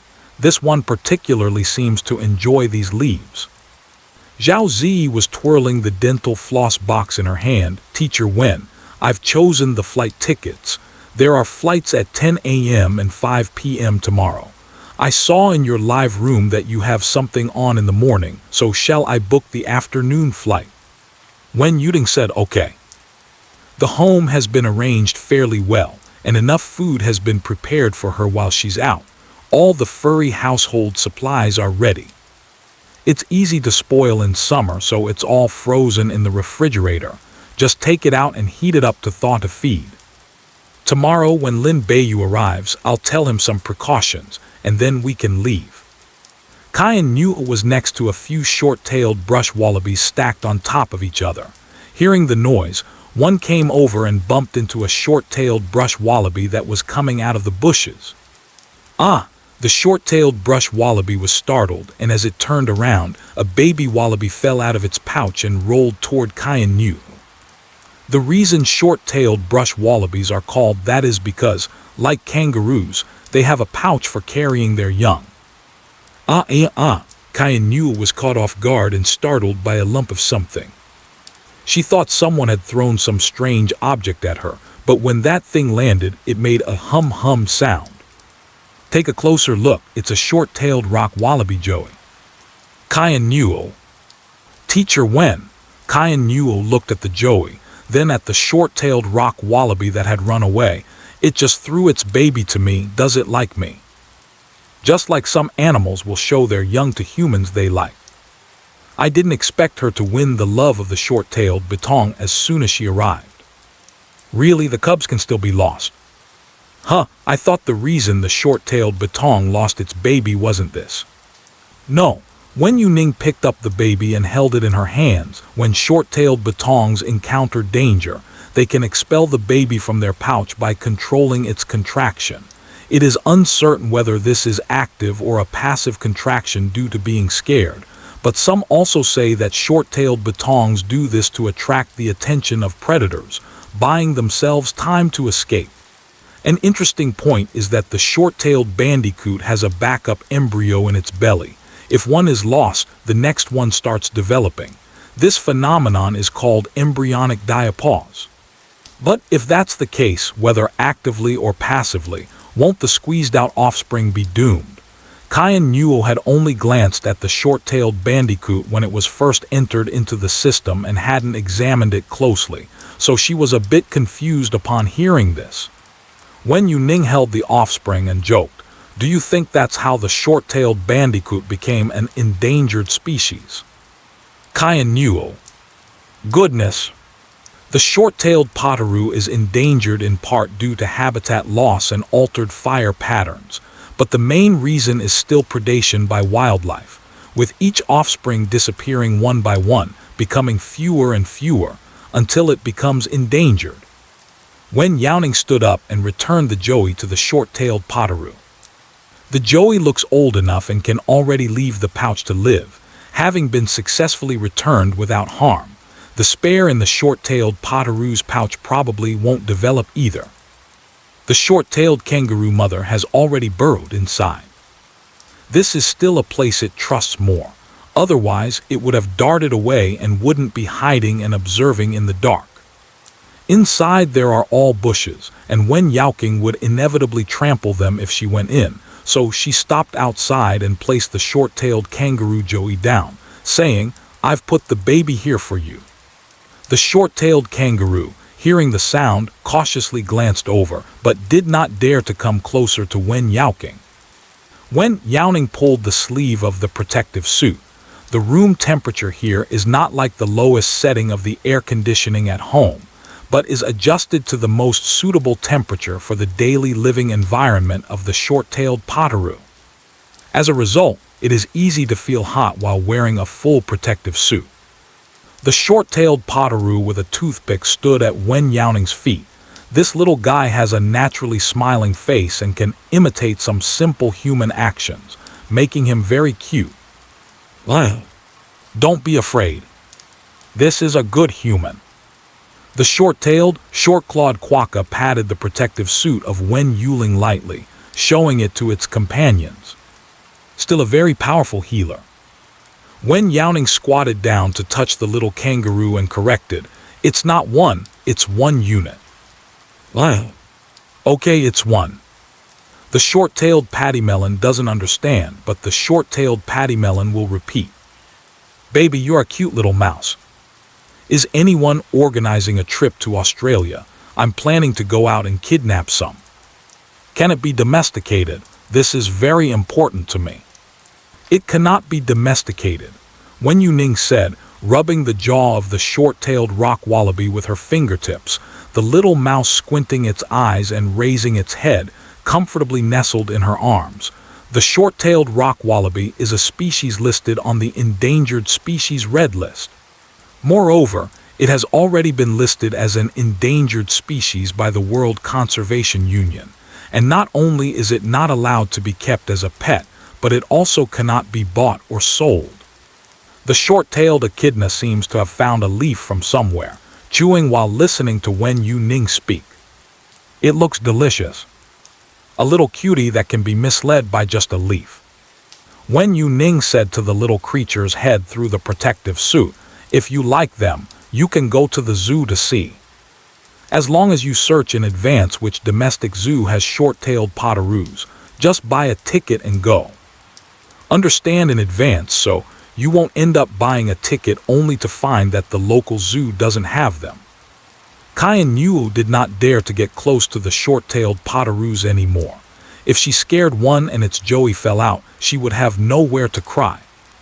Wen Youning tugged at the collar of her protective suit, which was a one-piece and non-breathable, feeling a bit stuffy after staying in it for a long time. Before it started to fog up, she spoke first, putting down the short-tailed kangaroo. "Let's go, we should head out first. Staying any longer could easily lead to heatstroke." Cayenne Yu nodded, staggering as she walked out while holding onto her protective suit. The short-tailed kangaroo nibbled at the leaves, quietly taking a few steps forward, stopping, and then walking a few more steps until the door closed, making Wen Youling's figure invisible. It licked its lips and said, "Ah, come again next time." With this loud voice, Wen Youning could clearly hear it even while wearing protective gear, and responded with a smile. "Okay." The day of departure. Wen Youning woke up early and prepared to check everything that needed to be ready at home. The flight is scheduled for the evening, so there is plenty of time. Woof woof. Hew hew. Do you want to go up? Should we go or not? Charge. The barking of the dogs outside rises and falls, and the voices are also persistent, sounding like they're mumbling about whether or not to rush out and fight. No pouncing on people. Wen Youning came out of the kitchen, holding jerky to feed the red falcon. She thought it would be Zhao Zi or other staff from the park. The family dog hadn't seen them before, and at least Cayenne Yu wouldn't have such a strong reaction. Lin Beiyu stood outside the courtyard and nodded slightly at Wen Youning. "Teacher Wen." "Mr. Lin, Why are you here so early? Wen Youning stepped forward to move the dogs blocking the door and opened the courtyard gate. Is your leg better? Lin Beiyu was still in a wheelchair the last time he came. Yeah, a while ago I could stand up, but the doctor advised me to move less, so I used a wheelchair. Come in, Wen Youning said as she turned sideways, noticing that Yan Lang had also followed her out, though she didn't know when. This time, the Caucasian dog didn't leap at Lin Beiyu. It merely squinted its eyes and could faintly be seen frowning. It quietly turned to take a look. Wen Youning's hand pressed steadily on the Caucasian's head, and before its inner voice could sound, she gave it a rub. You can take off the plaster soon too. The treatment time is different, so the recovery time is naturally also different. Whoa! The Caucasian man slightly lifted his head, his nose brushed against Wen Youning's wrist, and his voice suddenly dropped. His eyes fixed intensely on the man walking in front of him. Lin Beiyu instinctively took a couple of quick steps forward, moving out of the attack range, and the low growl from the Caucasian man also stopped. Wen Youning. So cooperative. Hahaha, Rua feels really good. President Lin still needs to make a sound first.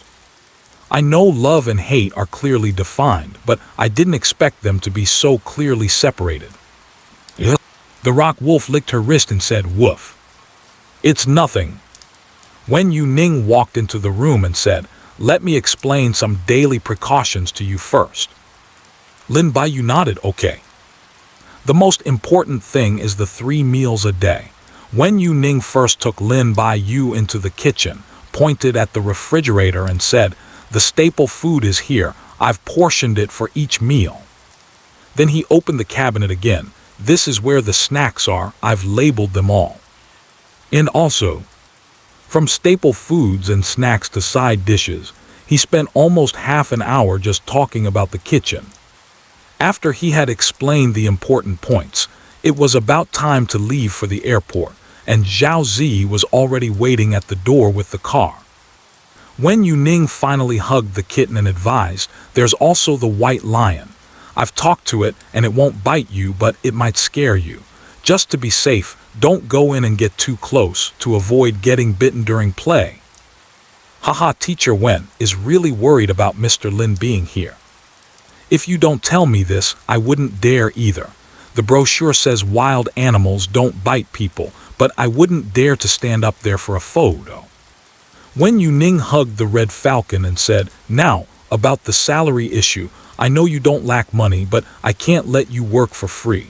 I'll calculate it based on the highest average daily wage for park staff. Lin Beiyu asked how much. Almost, less than 1,000 a day. Considering the normal salary, this amount is already at a middle to upper level. However, given Lin Beiyu's status, the money he makes just by breathing and speaking is in the 10,000 range. Okay, Lin Beiyu picked up his phone and said, I've transferred it, be careful on the road. What? When Youning's phone chimed, money transferred directly from Alipay to the account. Is this correct? Zhao Zi's voice came from outside. Teacher Wen, it's time to get ready to leave. Okay. When Youning put down the little tabby, took off the red hawk and transferred the money back, saying, I'll pay you your salary. Thank you for your help these days. After saying that, she turned to leave. Out of the corner of her eye, she caught sight of the live streaming equipment following her and remembered about the live stream. She said, by the way, I'll take a few days off from the live stream. Unreasonable. I don't like hearing such words. I advise you to take them back immediately. Wen Youning helplessly said, it's not good to live stream outside, and the panda park has strict checks on camera equipment, so I simply won't bring it. That does make some sense. Wait, it's not convenient to live stream at the panda exhibit in the zoo. What does that have to do with going into the wild to find giant pandas? Yeah, what's the connection between watching wild giant pandas and the strict rules at the panda exhibit? No slacking off. The barrage was filled with question marks. Wen Youning hurried to catch her flight, and after thinking for a moment, she said, I will temporarily go offline, and after the flight lands, I will start the live broadcast again when I get there. Let's go." As soon as I walked out of the yard, I could see Zhao Zi's car at a glance.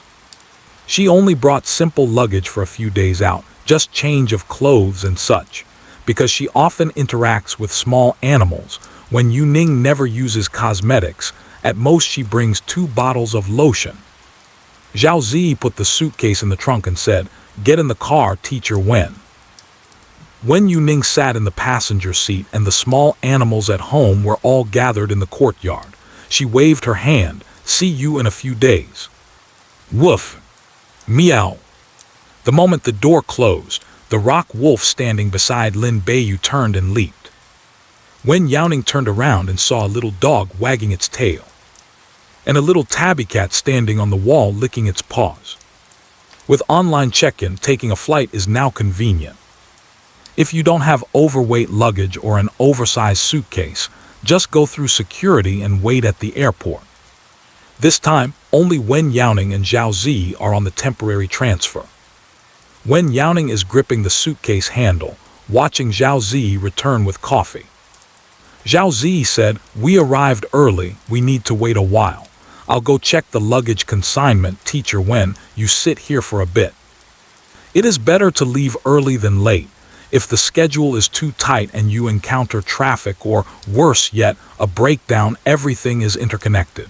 If one link goes wrong, what follows is being late, not being able to board smoothly, the plane taking off, and needing to change the ticket. This time they are on a funded business trip to the zoo, and being late and missing the flight has to be included in the report, which is quite troublesome. City A has 2 airports, and this time the chosen airport is not very large. Some large airports require a walk of over an hour from the moment you get off the vehicle to reach the security checkpoint. Wen Youning was bored and scrolling through her phone. She preferred spending time with small animals over playing on her phone. She had a small milliamp power bank in her backpack, fully charged, but under normal circumstances without streaming, her phone's battery hardly runs out. A shadow passed overhead. Wen Youning lifted her head and pulled her suitcase a bit closer to herself, and saw an elderly man walking ahead, dragging a stack of airline boxes past her. The door of the upper airline container opened, and a white Maltese struggled to hook its paws over the edge of the container, belly up, with half of its body already slipping out. "Old man, your dog." The old man walked unsteadily, already moving slowly and now completely stopped, correcting himself. "It's not a dog, it should be called a hound." Wen Youning paused and followed the old man's words, saying, "Then your hound is doing pull-ups. If I wait a little longer, my abs are going to be formed." "What?" The old man turned around, clapping his hands, exclaiming, and hurriedly picked up the Maltese. The Maltese is a small breed of dog, also known by the nickname Heavenly Angel. It originated from the British territory in the Mediterranean, the island of Malta, and was named after it. The elegant and beautiful long-haired dog has fur that can even be used to braid little pigtails. The owner can style a Maltese dog into many different hairstyles. This dog's little braid is adorned with a pink bow, and it is very well cared for. The elderly man picked up the airline carrier and placed it on the nearby table, put the Maltese inside, fiddled with the lock on the carrier for a while, and then carried the airline carrier away. So he left. Wen Youning watched the old man leave and said, "Yes, he left." As soon as her words fell, she paused for a moment. Wen Youning suddenly lowered her head and saw another airline suitcase that had been forgotten by the old man, quietly placed on the small cart renting luggage at the airport. Quiet and unobtrusive, neither crying nor shouting.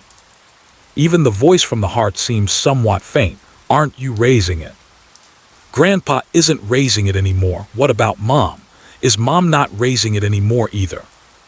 "Really not raising it anymore?" Maltese dogs are very loud, especially when they can't see anyone. They will whine continuously. The personalities of these two that the elderly man has raised are quite rare. He just forgot. Wen Youning got up and sent Zhao Ziyi a message. Let's go, I'll take you there. Maltese is the person talking to the dog. If the small carts at the airport are not returned, a deposit will be deducted. So Wen Youning simply dragged the cart over. The pet shipping and luggage shipping counters are not far apart. There are not many people in line. When Wen Youning arrived, the elderly man had already gone in to fill out the form, and the aviation box was placed beside him. Old man, here is your dog. Wen Youning picked up another airline box and placed it side by side on the table. The old man was a bit slow to react. Upon seeing two identical airline boxes and two Maltese dogs inside with only different hairstyles, he slapped his forehead and said, "Oh dear, I forgot. I'm getting old and my memory isn't good. My daughter usually handles these things. She's at the baggage check-in, and I thought I'd save time by taking matters into my own hands. Thankfully, thanks to you. Thank you, young lady. You've gone through all this trouble to bring them all the way over for me. Wen Youning, you're too kind as long as the puppies are fine." There are staff members to assist with pet shipping, guiding you step by step on how to do it and how to fill out the forms. There are many airline boxes that have been prepared, waiting to be taken to the plane, with small dogs quietly inside, while some are barking non-stop. The heartfelt voice has never stopped. Wen Youning doesn't even need to listen carefully. The voices of the small animals come rushing in. When will the fool come back? Didn't you say that after sleeping I would see Dad? I've already taken several naps, meow. I miss Mom, sob sob. Dad, you need to come pick Wang up soon. Stop laughing, are you blind? Among a heap of voices expressing the owner's longing, the only voice that carries a hint of emotion is particularly clear. It's still a dog with a temper. Woof woof. Take it away. On the table, a chihuahua in an airline box is barking at the outside. Its front paws are resting on the edge, barking a couple of times before running around inside, scratching at the plastic airline box to express its dissatisfaction. The reddish-brown chihuahua's eyes look very round, and now, because it is angry, they appear to be on the verge of popping out. As one of the smallest toy breeds in the world, the Chihuahua carries the greatest anger in the world. Do you want your sister to go in and keep you company? The girl raised her phone, Liv streaming the affectionate scene with the Chihuahua. Everyone, look, Sweet Bean is really reluctant to part with me. It often flies with me around the world, and this is the first time it wants me to get into the airline box with it. What a good dog. It will definitely be very happy if its owner is on the road. Why doesn't the host try buying a ticket that allows pets on the plane? So warm and cozy, it feels like I have gone back to the time before I was a toxic woman. No, my Sweet Bean sister can't be with you. The girl gently comforted her puppy. You have to take the plane by yourself. But I promise you, as soon as I get off the plane, I'll be the first to rush out to greet you, okay? Woof. Who is with you? It angrily scratched. Return it to me. Return my mat. The girl frowned. Sweet Bean, be good. Don't make trouble. There are so many people here. Keep your voice down. If you disturb everyone, your sister will get angry. Woof woof woof. Wen Youning unknowingly walked up to the front. The girl looked up at the voice, politely nodded her head, and then refocused her gaze on the Chihuahua, and then exclaimed, You, are you the one from online? Teacher Wen. The girl's voice involuntarily rose, but fortunately, there were the sounds of small animals nearby, making her voice seem quite soft in comparison. Although the statement was phrased as a question, the girl spoke very confidently. Hello, I didn't expect to run into you here. What good luck. My name is Ling Shilen, and I am a pet streamer. I often watch your live streams. Other pet streamers on the same platform often enter Wen Youning's live room, and if they're lucky enough to connect to the microphone, they can even create some program effect to gain followers. Even if you can't connect to the microphone, you can still learn some pet knowledge. Only pet owners know how important it is to find a reliable veterinarian. Wen Youning, hello. The Chihuahua rolled its eyes and said, no good. I'm going to die here today. Ling Shilan's eyes twinkled as she thought of what had just happened and hurriedly asked, what did you want to say just now? I want to say, your Chihuahua is asking you for a cushion. Wen Youning looked at the tired Chihuahua baring its teeth. Cushion, Ling Shilan looked at the Chihuahua, are you saying? Wen Youning nodded. It's scratching the airline box because it wants to say it's too hard, uncomfortable to sleep on. If you don't give it a cushion, it will crash inside. After a brief pause, she added, it should have been said in a fit of anger. Chihuahuas are just bad-tempered, not stupid. Ling Shilan, so it doesn't not want me. Was that action just now asking me to go in? Yes. Ling Shilan was touched. It still has a heart. Let you experience how hard it is to fall asleep. Ling Shilan. Silence. Damn, give me back my tears. What I thought. The owner and the pet are separated, but in reality, the Chihuahua is protesting because it is uncomfortable sleeping in the airline crate. This is a perspective I never considered. Warm, yuzu, lemon.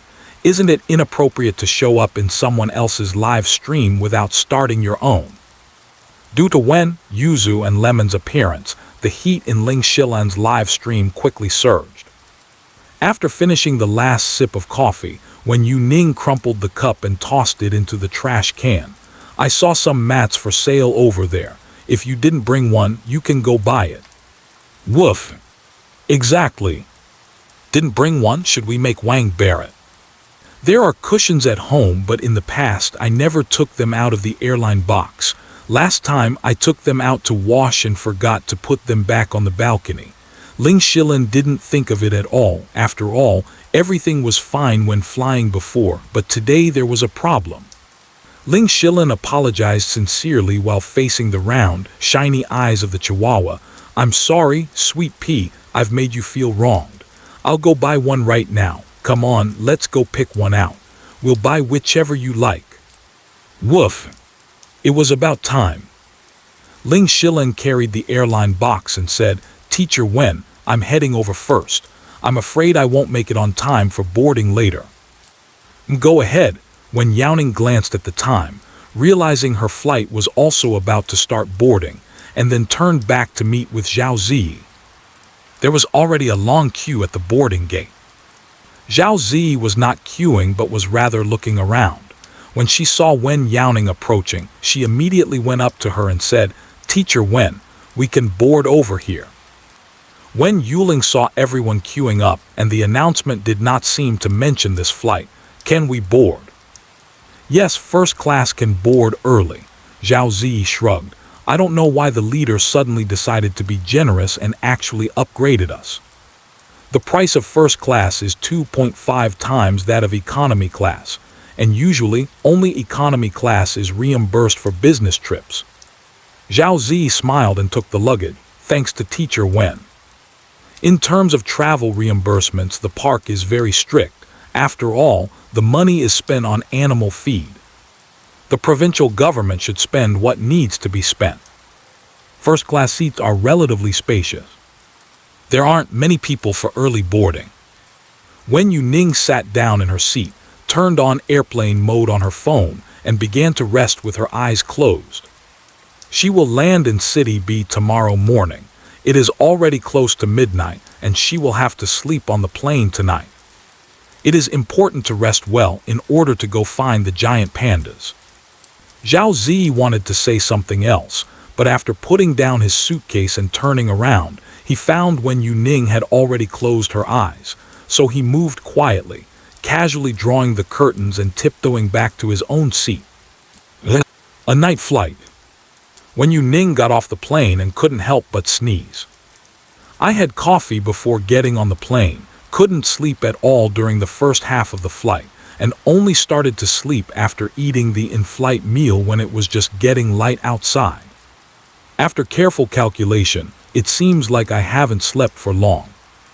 Teacher Wen, because there are too many borrowed doctors, going into the mountains together might scare the giant pandas away, so we should adjust to several teams to spread out into the mountains. As Zhao Zi got off the plane, his phone kept beeping with messages, and he first shared the useful ones with Wen Youning. I've added the person in charge of our team. Shall I create a group and set a time to go? Okay, time is tight and the task is heavy. Wen Youning didn't delay any longer and said, let's set it for half an hour later. We'll first go to the hotel to drop off our luggage, then we'll go straight there. The hotel for accommodation is very close to the zoo. It's just a 10-minute walk. Half an hour is the time to meet with the person in charge after going to the hotel to drop off the luggage, and then going to be City Wild Animal Park. Sitting in the car heading to the hotel, when Youning started the live stream, just landed. I'll take everyone to see wild pandas shortly. Yay, the panda issue has bothered me for a long time. I really can't stand to see little animals suffer. Is it that urgent? Why not take a rest first? Although I also really want to see the pandas, going up the mountain right after landing feels a bit excessive in terms of exercise. The driver was clearly used to seeing tourists come to see the pandas. 90% of the people he picks up from the airport are going to the zoo to see pandas. It's just that, when it comes to wild giant pandas, the driver laughed and said, "You want to find wild giant pandas? That's not easy. They're all hiding deep in the mountains. To see a wild giant panda, you have to rely on luck. You have to wait for the panda to come down the mountain." The driver chatted casually while driving. There was a news report before about a giant panda coming down the mountain and going into a farmer's yard to chase the dogs, and it even climbed into a pig pen and beat up the pigs but didn't eat them. It just took over the pig pen and slept inside. That happened in our village. In the village, we often encounter giant pandas coming in looking for food. Later, someone came over to educate us, saying that feeding them too much would make the giant pandas dependent, so we were not allowed to feed them. The driver suggested, if you want to find wild giant pandas, you can go to our village and have a look. We have farm stays that are really well done. Wen Youning found it very interesting. I'll definitely go take a look if I get the chance. The poverty of the situation is revealed. The promotion for my hometown is here, but it's a farm stay where giant pandas can come in. I declare that I am very interested. Isn't it just a giant panda? What's the big deal? Where is humanity? Where is morality? And where are the address and the payment link for the farm stay? While speaking, the taxi stopped at the hotel entrance. As soon as Wen Youning got off the car, a girl with a high ponytail walked over with a smile. "You are Teacher Wen, right? I'm Fu Xia, the person in charge of our city team this time." Zhao Zi was surprised to see the person and said, "How did you get here? Didn't we say we would go straight into the mountains to find pandas when we arrived? I just came over early to wait for you guys. This hotel has a partnership with our park. The disinfection area is the same as the one in the park. You can disinfect here first and then go in together." Fu Xia waved her hand and said, "Come on, hurry up. Other teams have already gone in."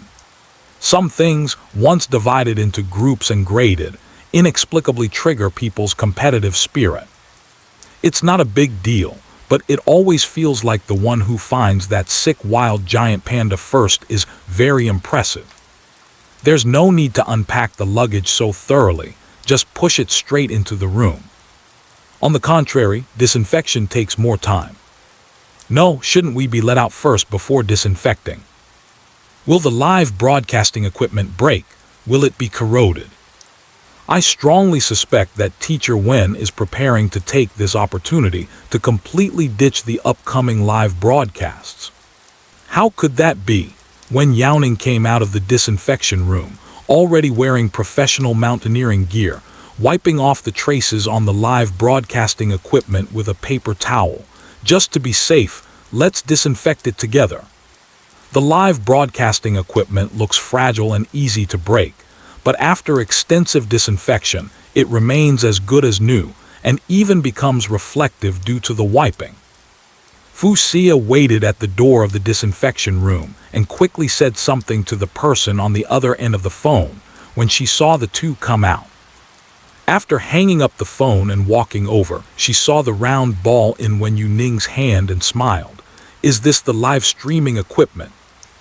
As the person in charge and host of this task, it is basic for her to understand the people she is about to host, especially since Wen Youning is a streamer. She also watched a few of Wen Youning's live stream replays for a more convenient understanding. She knows about live streaming equipment, but since the equipment cannot capture itself, Fuxia found it quite novel to see this item. Wen Youning asked, can we do a live broadcast when we enter the mountains later? Fuxia, of course, there's no hard requirement for this, feel free to do as you like. Just be careful not to have your things taken by wild animals. Things that are taken away and left in the forest have a 99% chance of not being retrieved. And just a reminder, once we enter the forest, do not act rashly and make sure not to leave my line of sight. It's very dangerous inside. Fuxia gave a precaution. As a local, she frequently entered this forest and served as a layer of safety assurance for newcomers. After saying that, Fuxia handed each of them a wildlife sound wave repeller. Keep this with you. Use it when you're in danger. If there are no other questions, then let's get going. Wen Youning felt it was unnecessary but still hung it on herself. It's quite small and not heavy, just a decoration. If I open this, people can't hear the sound. It relies on sound waves to scare off the wild beasts, right? There's such a thing. Then holding this, I can walk boldly in front of wild animals. Tigers, lions, and brown bears say, walking boldly may not guarantee safety, but you can definitely end up in their stomachs. The location of the zoo is still a distance away from where wild giant pandas have been observed. Wen Youning had not slept well on the plane at night, and sitting in the back seat of the car, she was so sleepy that her eyes could barely stay open due to the traffic jam and the bumpy ride. Fortunately, just before she completely fell asleep, the car stopped at the foot of the mountain. Saying it's at the foot of the mountain is not quite accurate. The car can drive up the mountain road, but further up, it's a place where cars cannot enter. Wen Youning pinched her brow, held a piece of mint candy, and got out of the car to look at the lush, towering trees that shaded the sky. Being in a nature reserve, even the air felt fresh from nature. Zhaozi asked, is there a route map? Fuxia raised her index finger and shook it. No, but there are photos indicating where we have been that did not show traces of the giant panda. She opened the group chat, continuously scrolling up with her fingertips. With so many people searching together, we still can't find a single panda hair. We have some searching to do as well. Teacher Wen, Teacher Wen, what are you doing? Wen Youning stood under the tree, staring upward with wide eyes. Fuxia walked over, curious and looking up. Is there something there? There's a squirrel. Wen Youning raised her hand and gently tapped the tree trunk. I see you, little guy. Can we have a chat? The squirrel hasn't made a sound yet, and Fuxia is already confused. Wow, are we going to play this big right from the start? She glanced back at the floating live streaming equipment, thinking about the live content she had seen from Wen Youning, wondering, maybe it was for show. Anyway, the live streaming equipment didn't capture the squirrel, so if it doesn't come out, we can just say it's shyly hiding at home. In the next moment, the squirrel pushed aside the leaves and looked down with its dark, shiny eyes. Fuxia.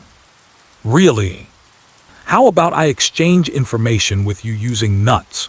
Wen Youning noticed that the surrounding environment was somewhat similar to the scenes where giant pandas appeared, as the marks on the tree trunks were the same.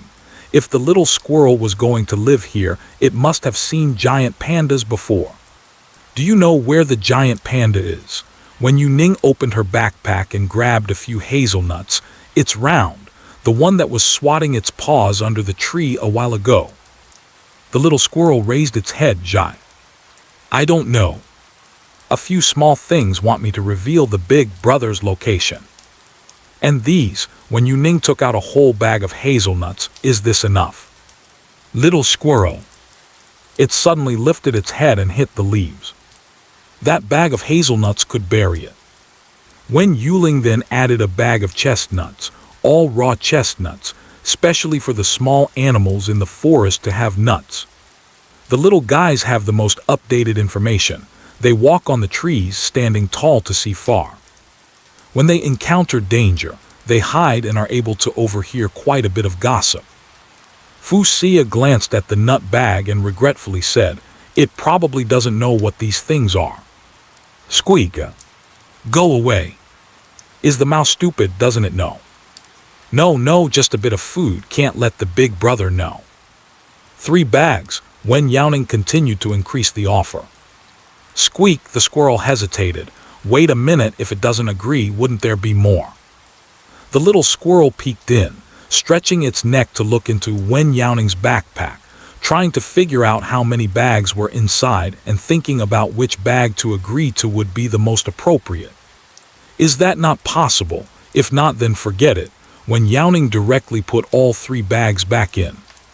Squeak, the squirrel, got anxious and climbed down from the branch. Who said it couldn't be done? It can. The mouse can do it. Squeak, squeak. It raised its little short paw and pointed back. Squeak. Big brother went that way. The little squirrel spread its paws and said, "Here for the mouse." It's a deal. Okay, it's a deal.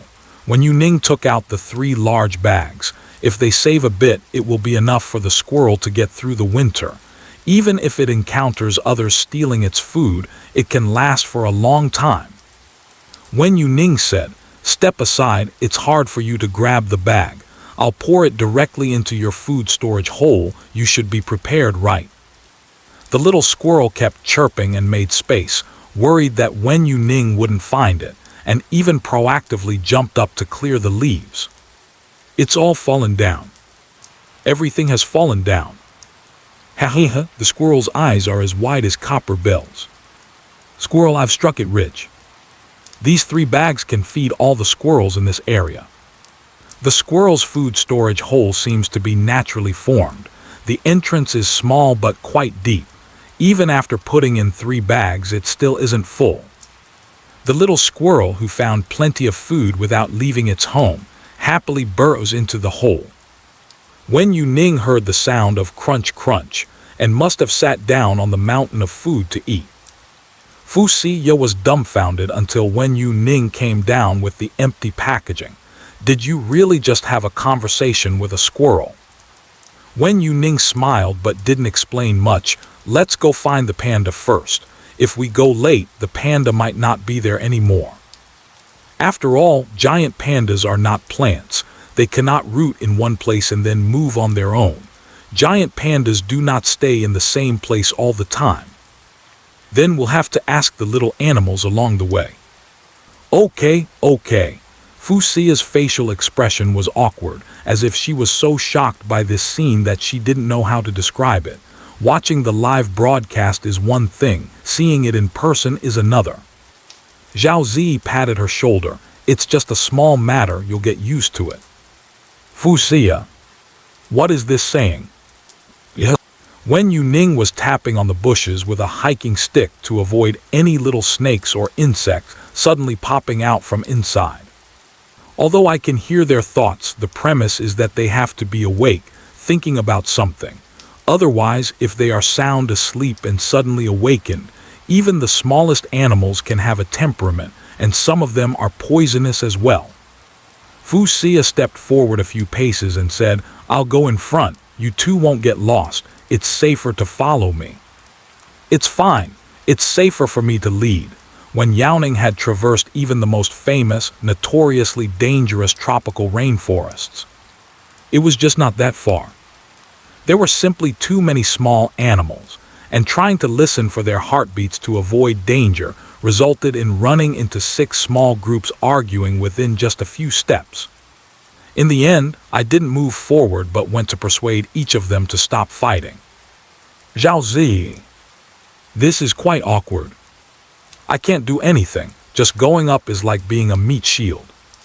Teacher Wen, let me help you carry your backpack. Zhao Zi decided to exert a bit of his remaining energy. Wen Youning said, no need, there's nothing in it. It's fine, I'll do it. Zhao Zi stubbornly took it over, but as he did it with one hand, his hand instantly slipped down, almost twisting his waist. Oh my God. It's nothing at all. No kidding, with the weight of this backpack, if you drop it from a tree, it could kill a bear. This useless man. Ha, Teacher Wen really can't explore the map by himself. Is this the backpack that was taken by the black bear? It still has the bear's scent, so wearing it would ensure safety, right? Fu Xia was originally leading the team, but ended up as a team member in a muddle. After walking for most of the day without seeing the panda, I was so hot that I was sweating. It was only when I stopped to drink some water that I realized something was wrong. Why has it changed to Wen Youning leading the way? Teacher Wen, did that squirrel really say the giant panda is over here? It's very far from the water source. Wild giant pandas choose to stay close to water sources.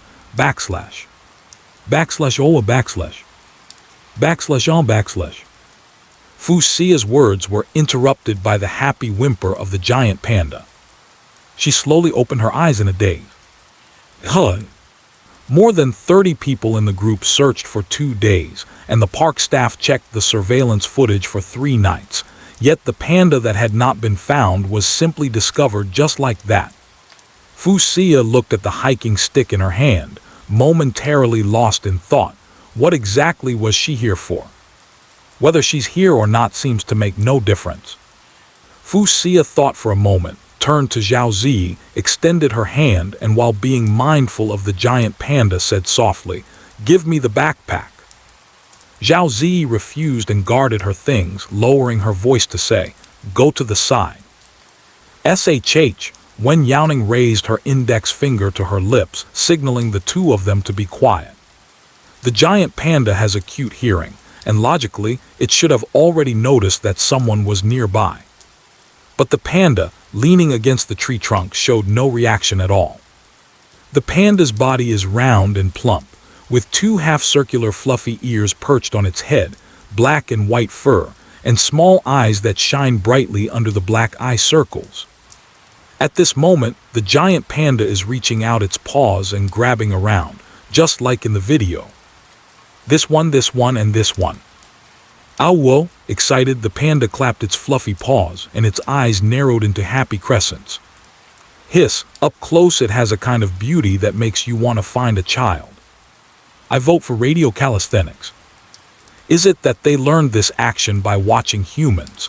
Pandas are very intelligent animals. Remembering this movement is not difficult.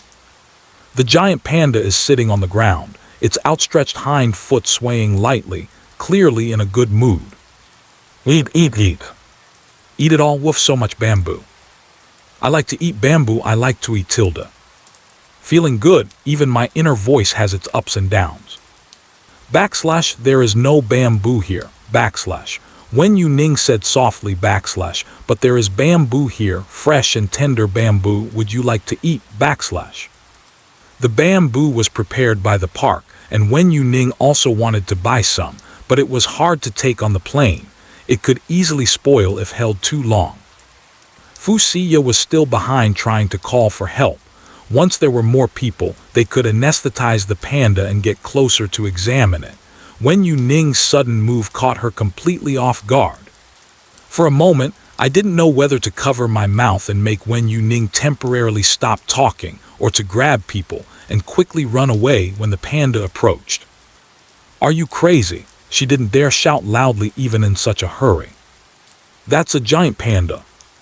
It looks cute, harmless, and soft, but in reality it has another name, Ailuropoda melanoliuca. Back in the day, it was a fierce beast that fought alongside Chiyu on the battlefield. A single slap from it is no different from a slap from a black bear. Don't be reckless. Those raised in the zoo can't be fed bamboo like this unless they're keepers." Zhao Zi grabbed Fu Xia's shoulder and brought her back, giving her a calming look. She thought, Teacher Wen and the white lion established their relationship like this. The giant panda and the heavily injured wild white lion have equal levels of danger. After all, the panda is not caged now. Otherwise, under the same condition, the white lion would be somewhat more ferocious. The panda shook its head and carefully used its ears to distinguish where the sound was coming from. Here, Wen Youning waved the bamboo in her hand. Want a bite? Roar! Upon seeing people, the panda let out a low growl. It smells so good I want to eat. Let's scare them first. We'll eat after they run away. Wen Youning raised her eyebrows. Her main purpose was still to treat the giant panda, and she couldn't leave the bamboo behind. Otherwise, she would really want to satisfy the panda's wishes. Run fast! Fuxia immediately went to pull Wen Youning. Wen Youning held Fuxia's wrist with one hand. Don't panic. It doesn't mean it's going to attack. Fuxia was so anxious that her head felt big. Showing teeth means it's going to attack. It wants to eat bamboo.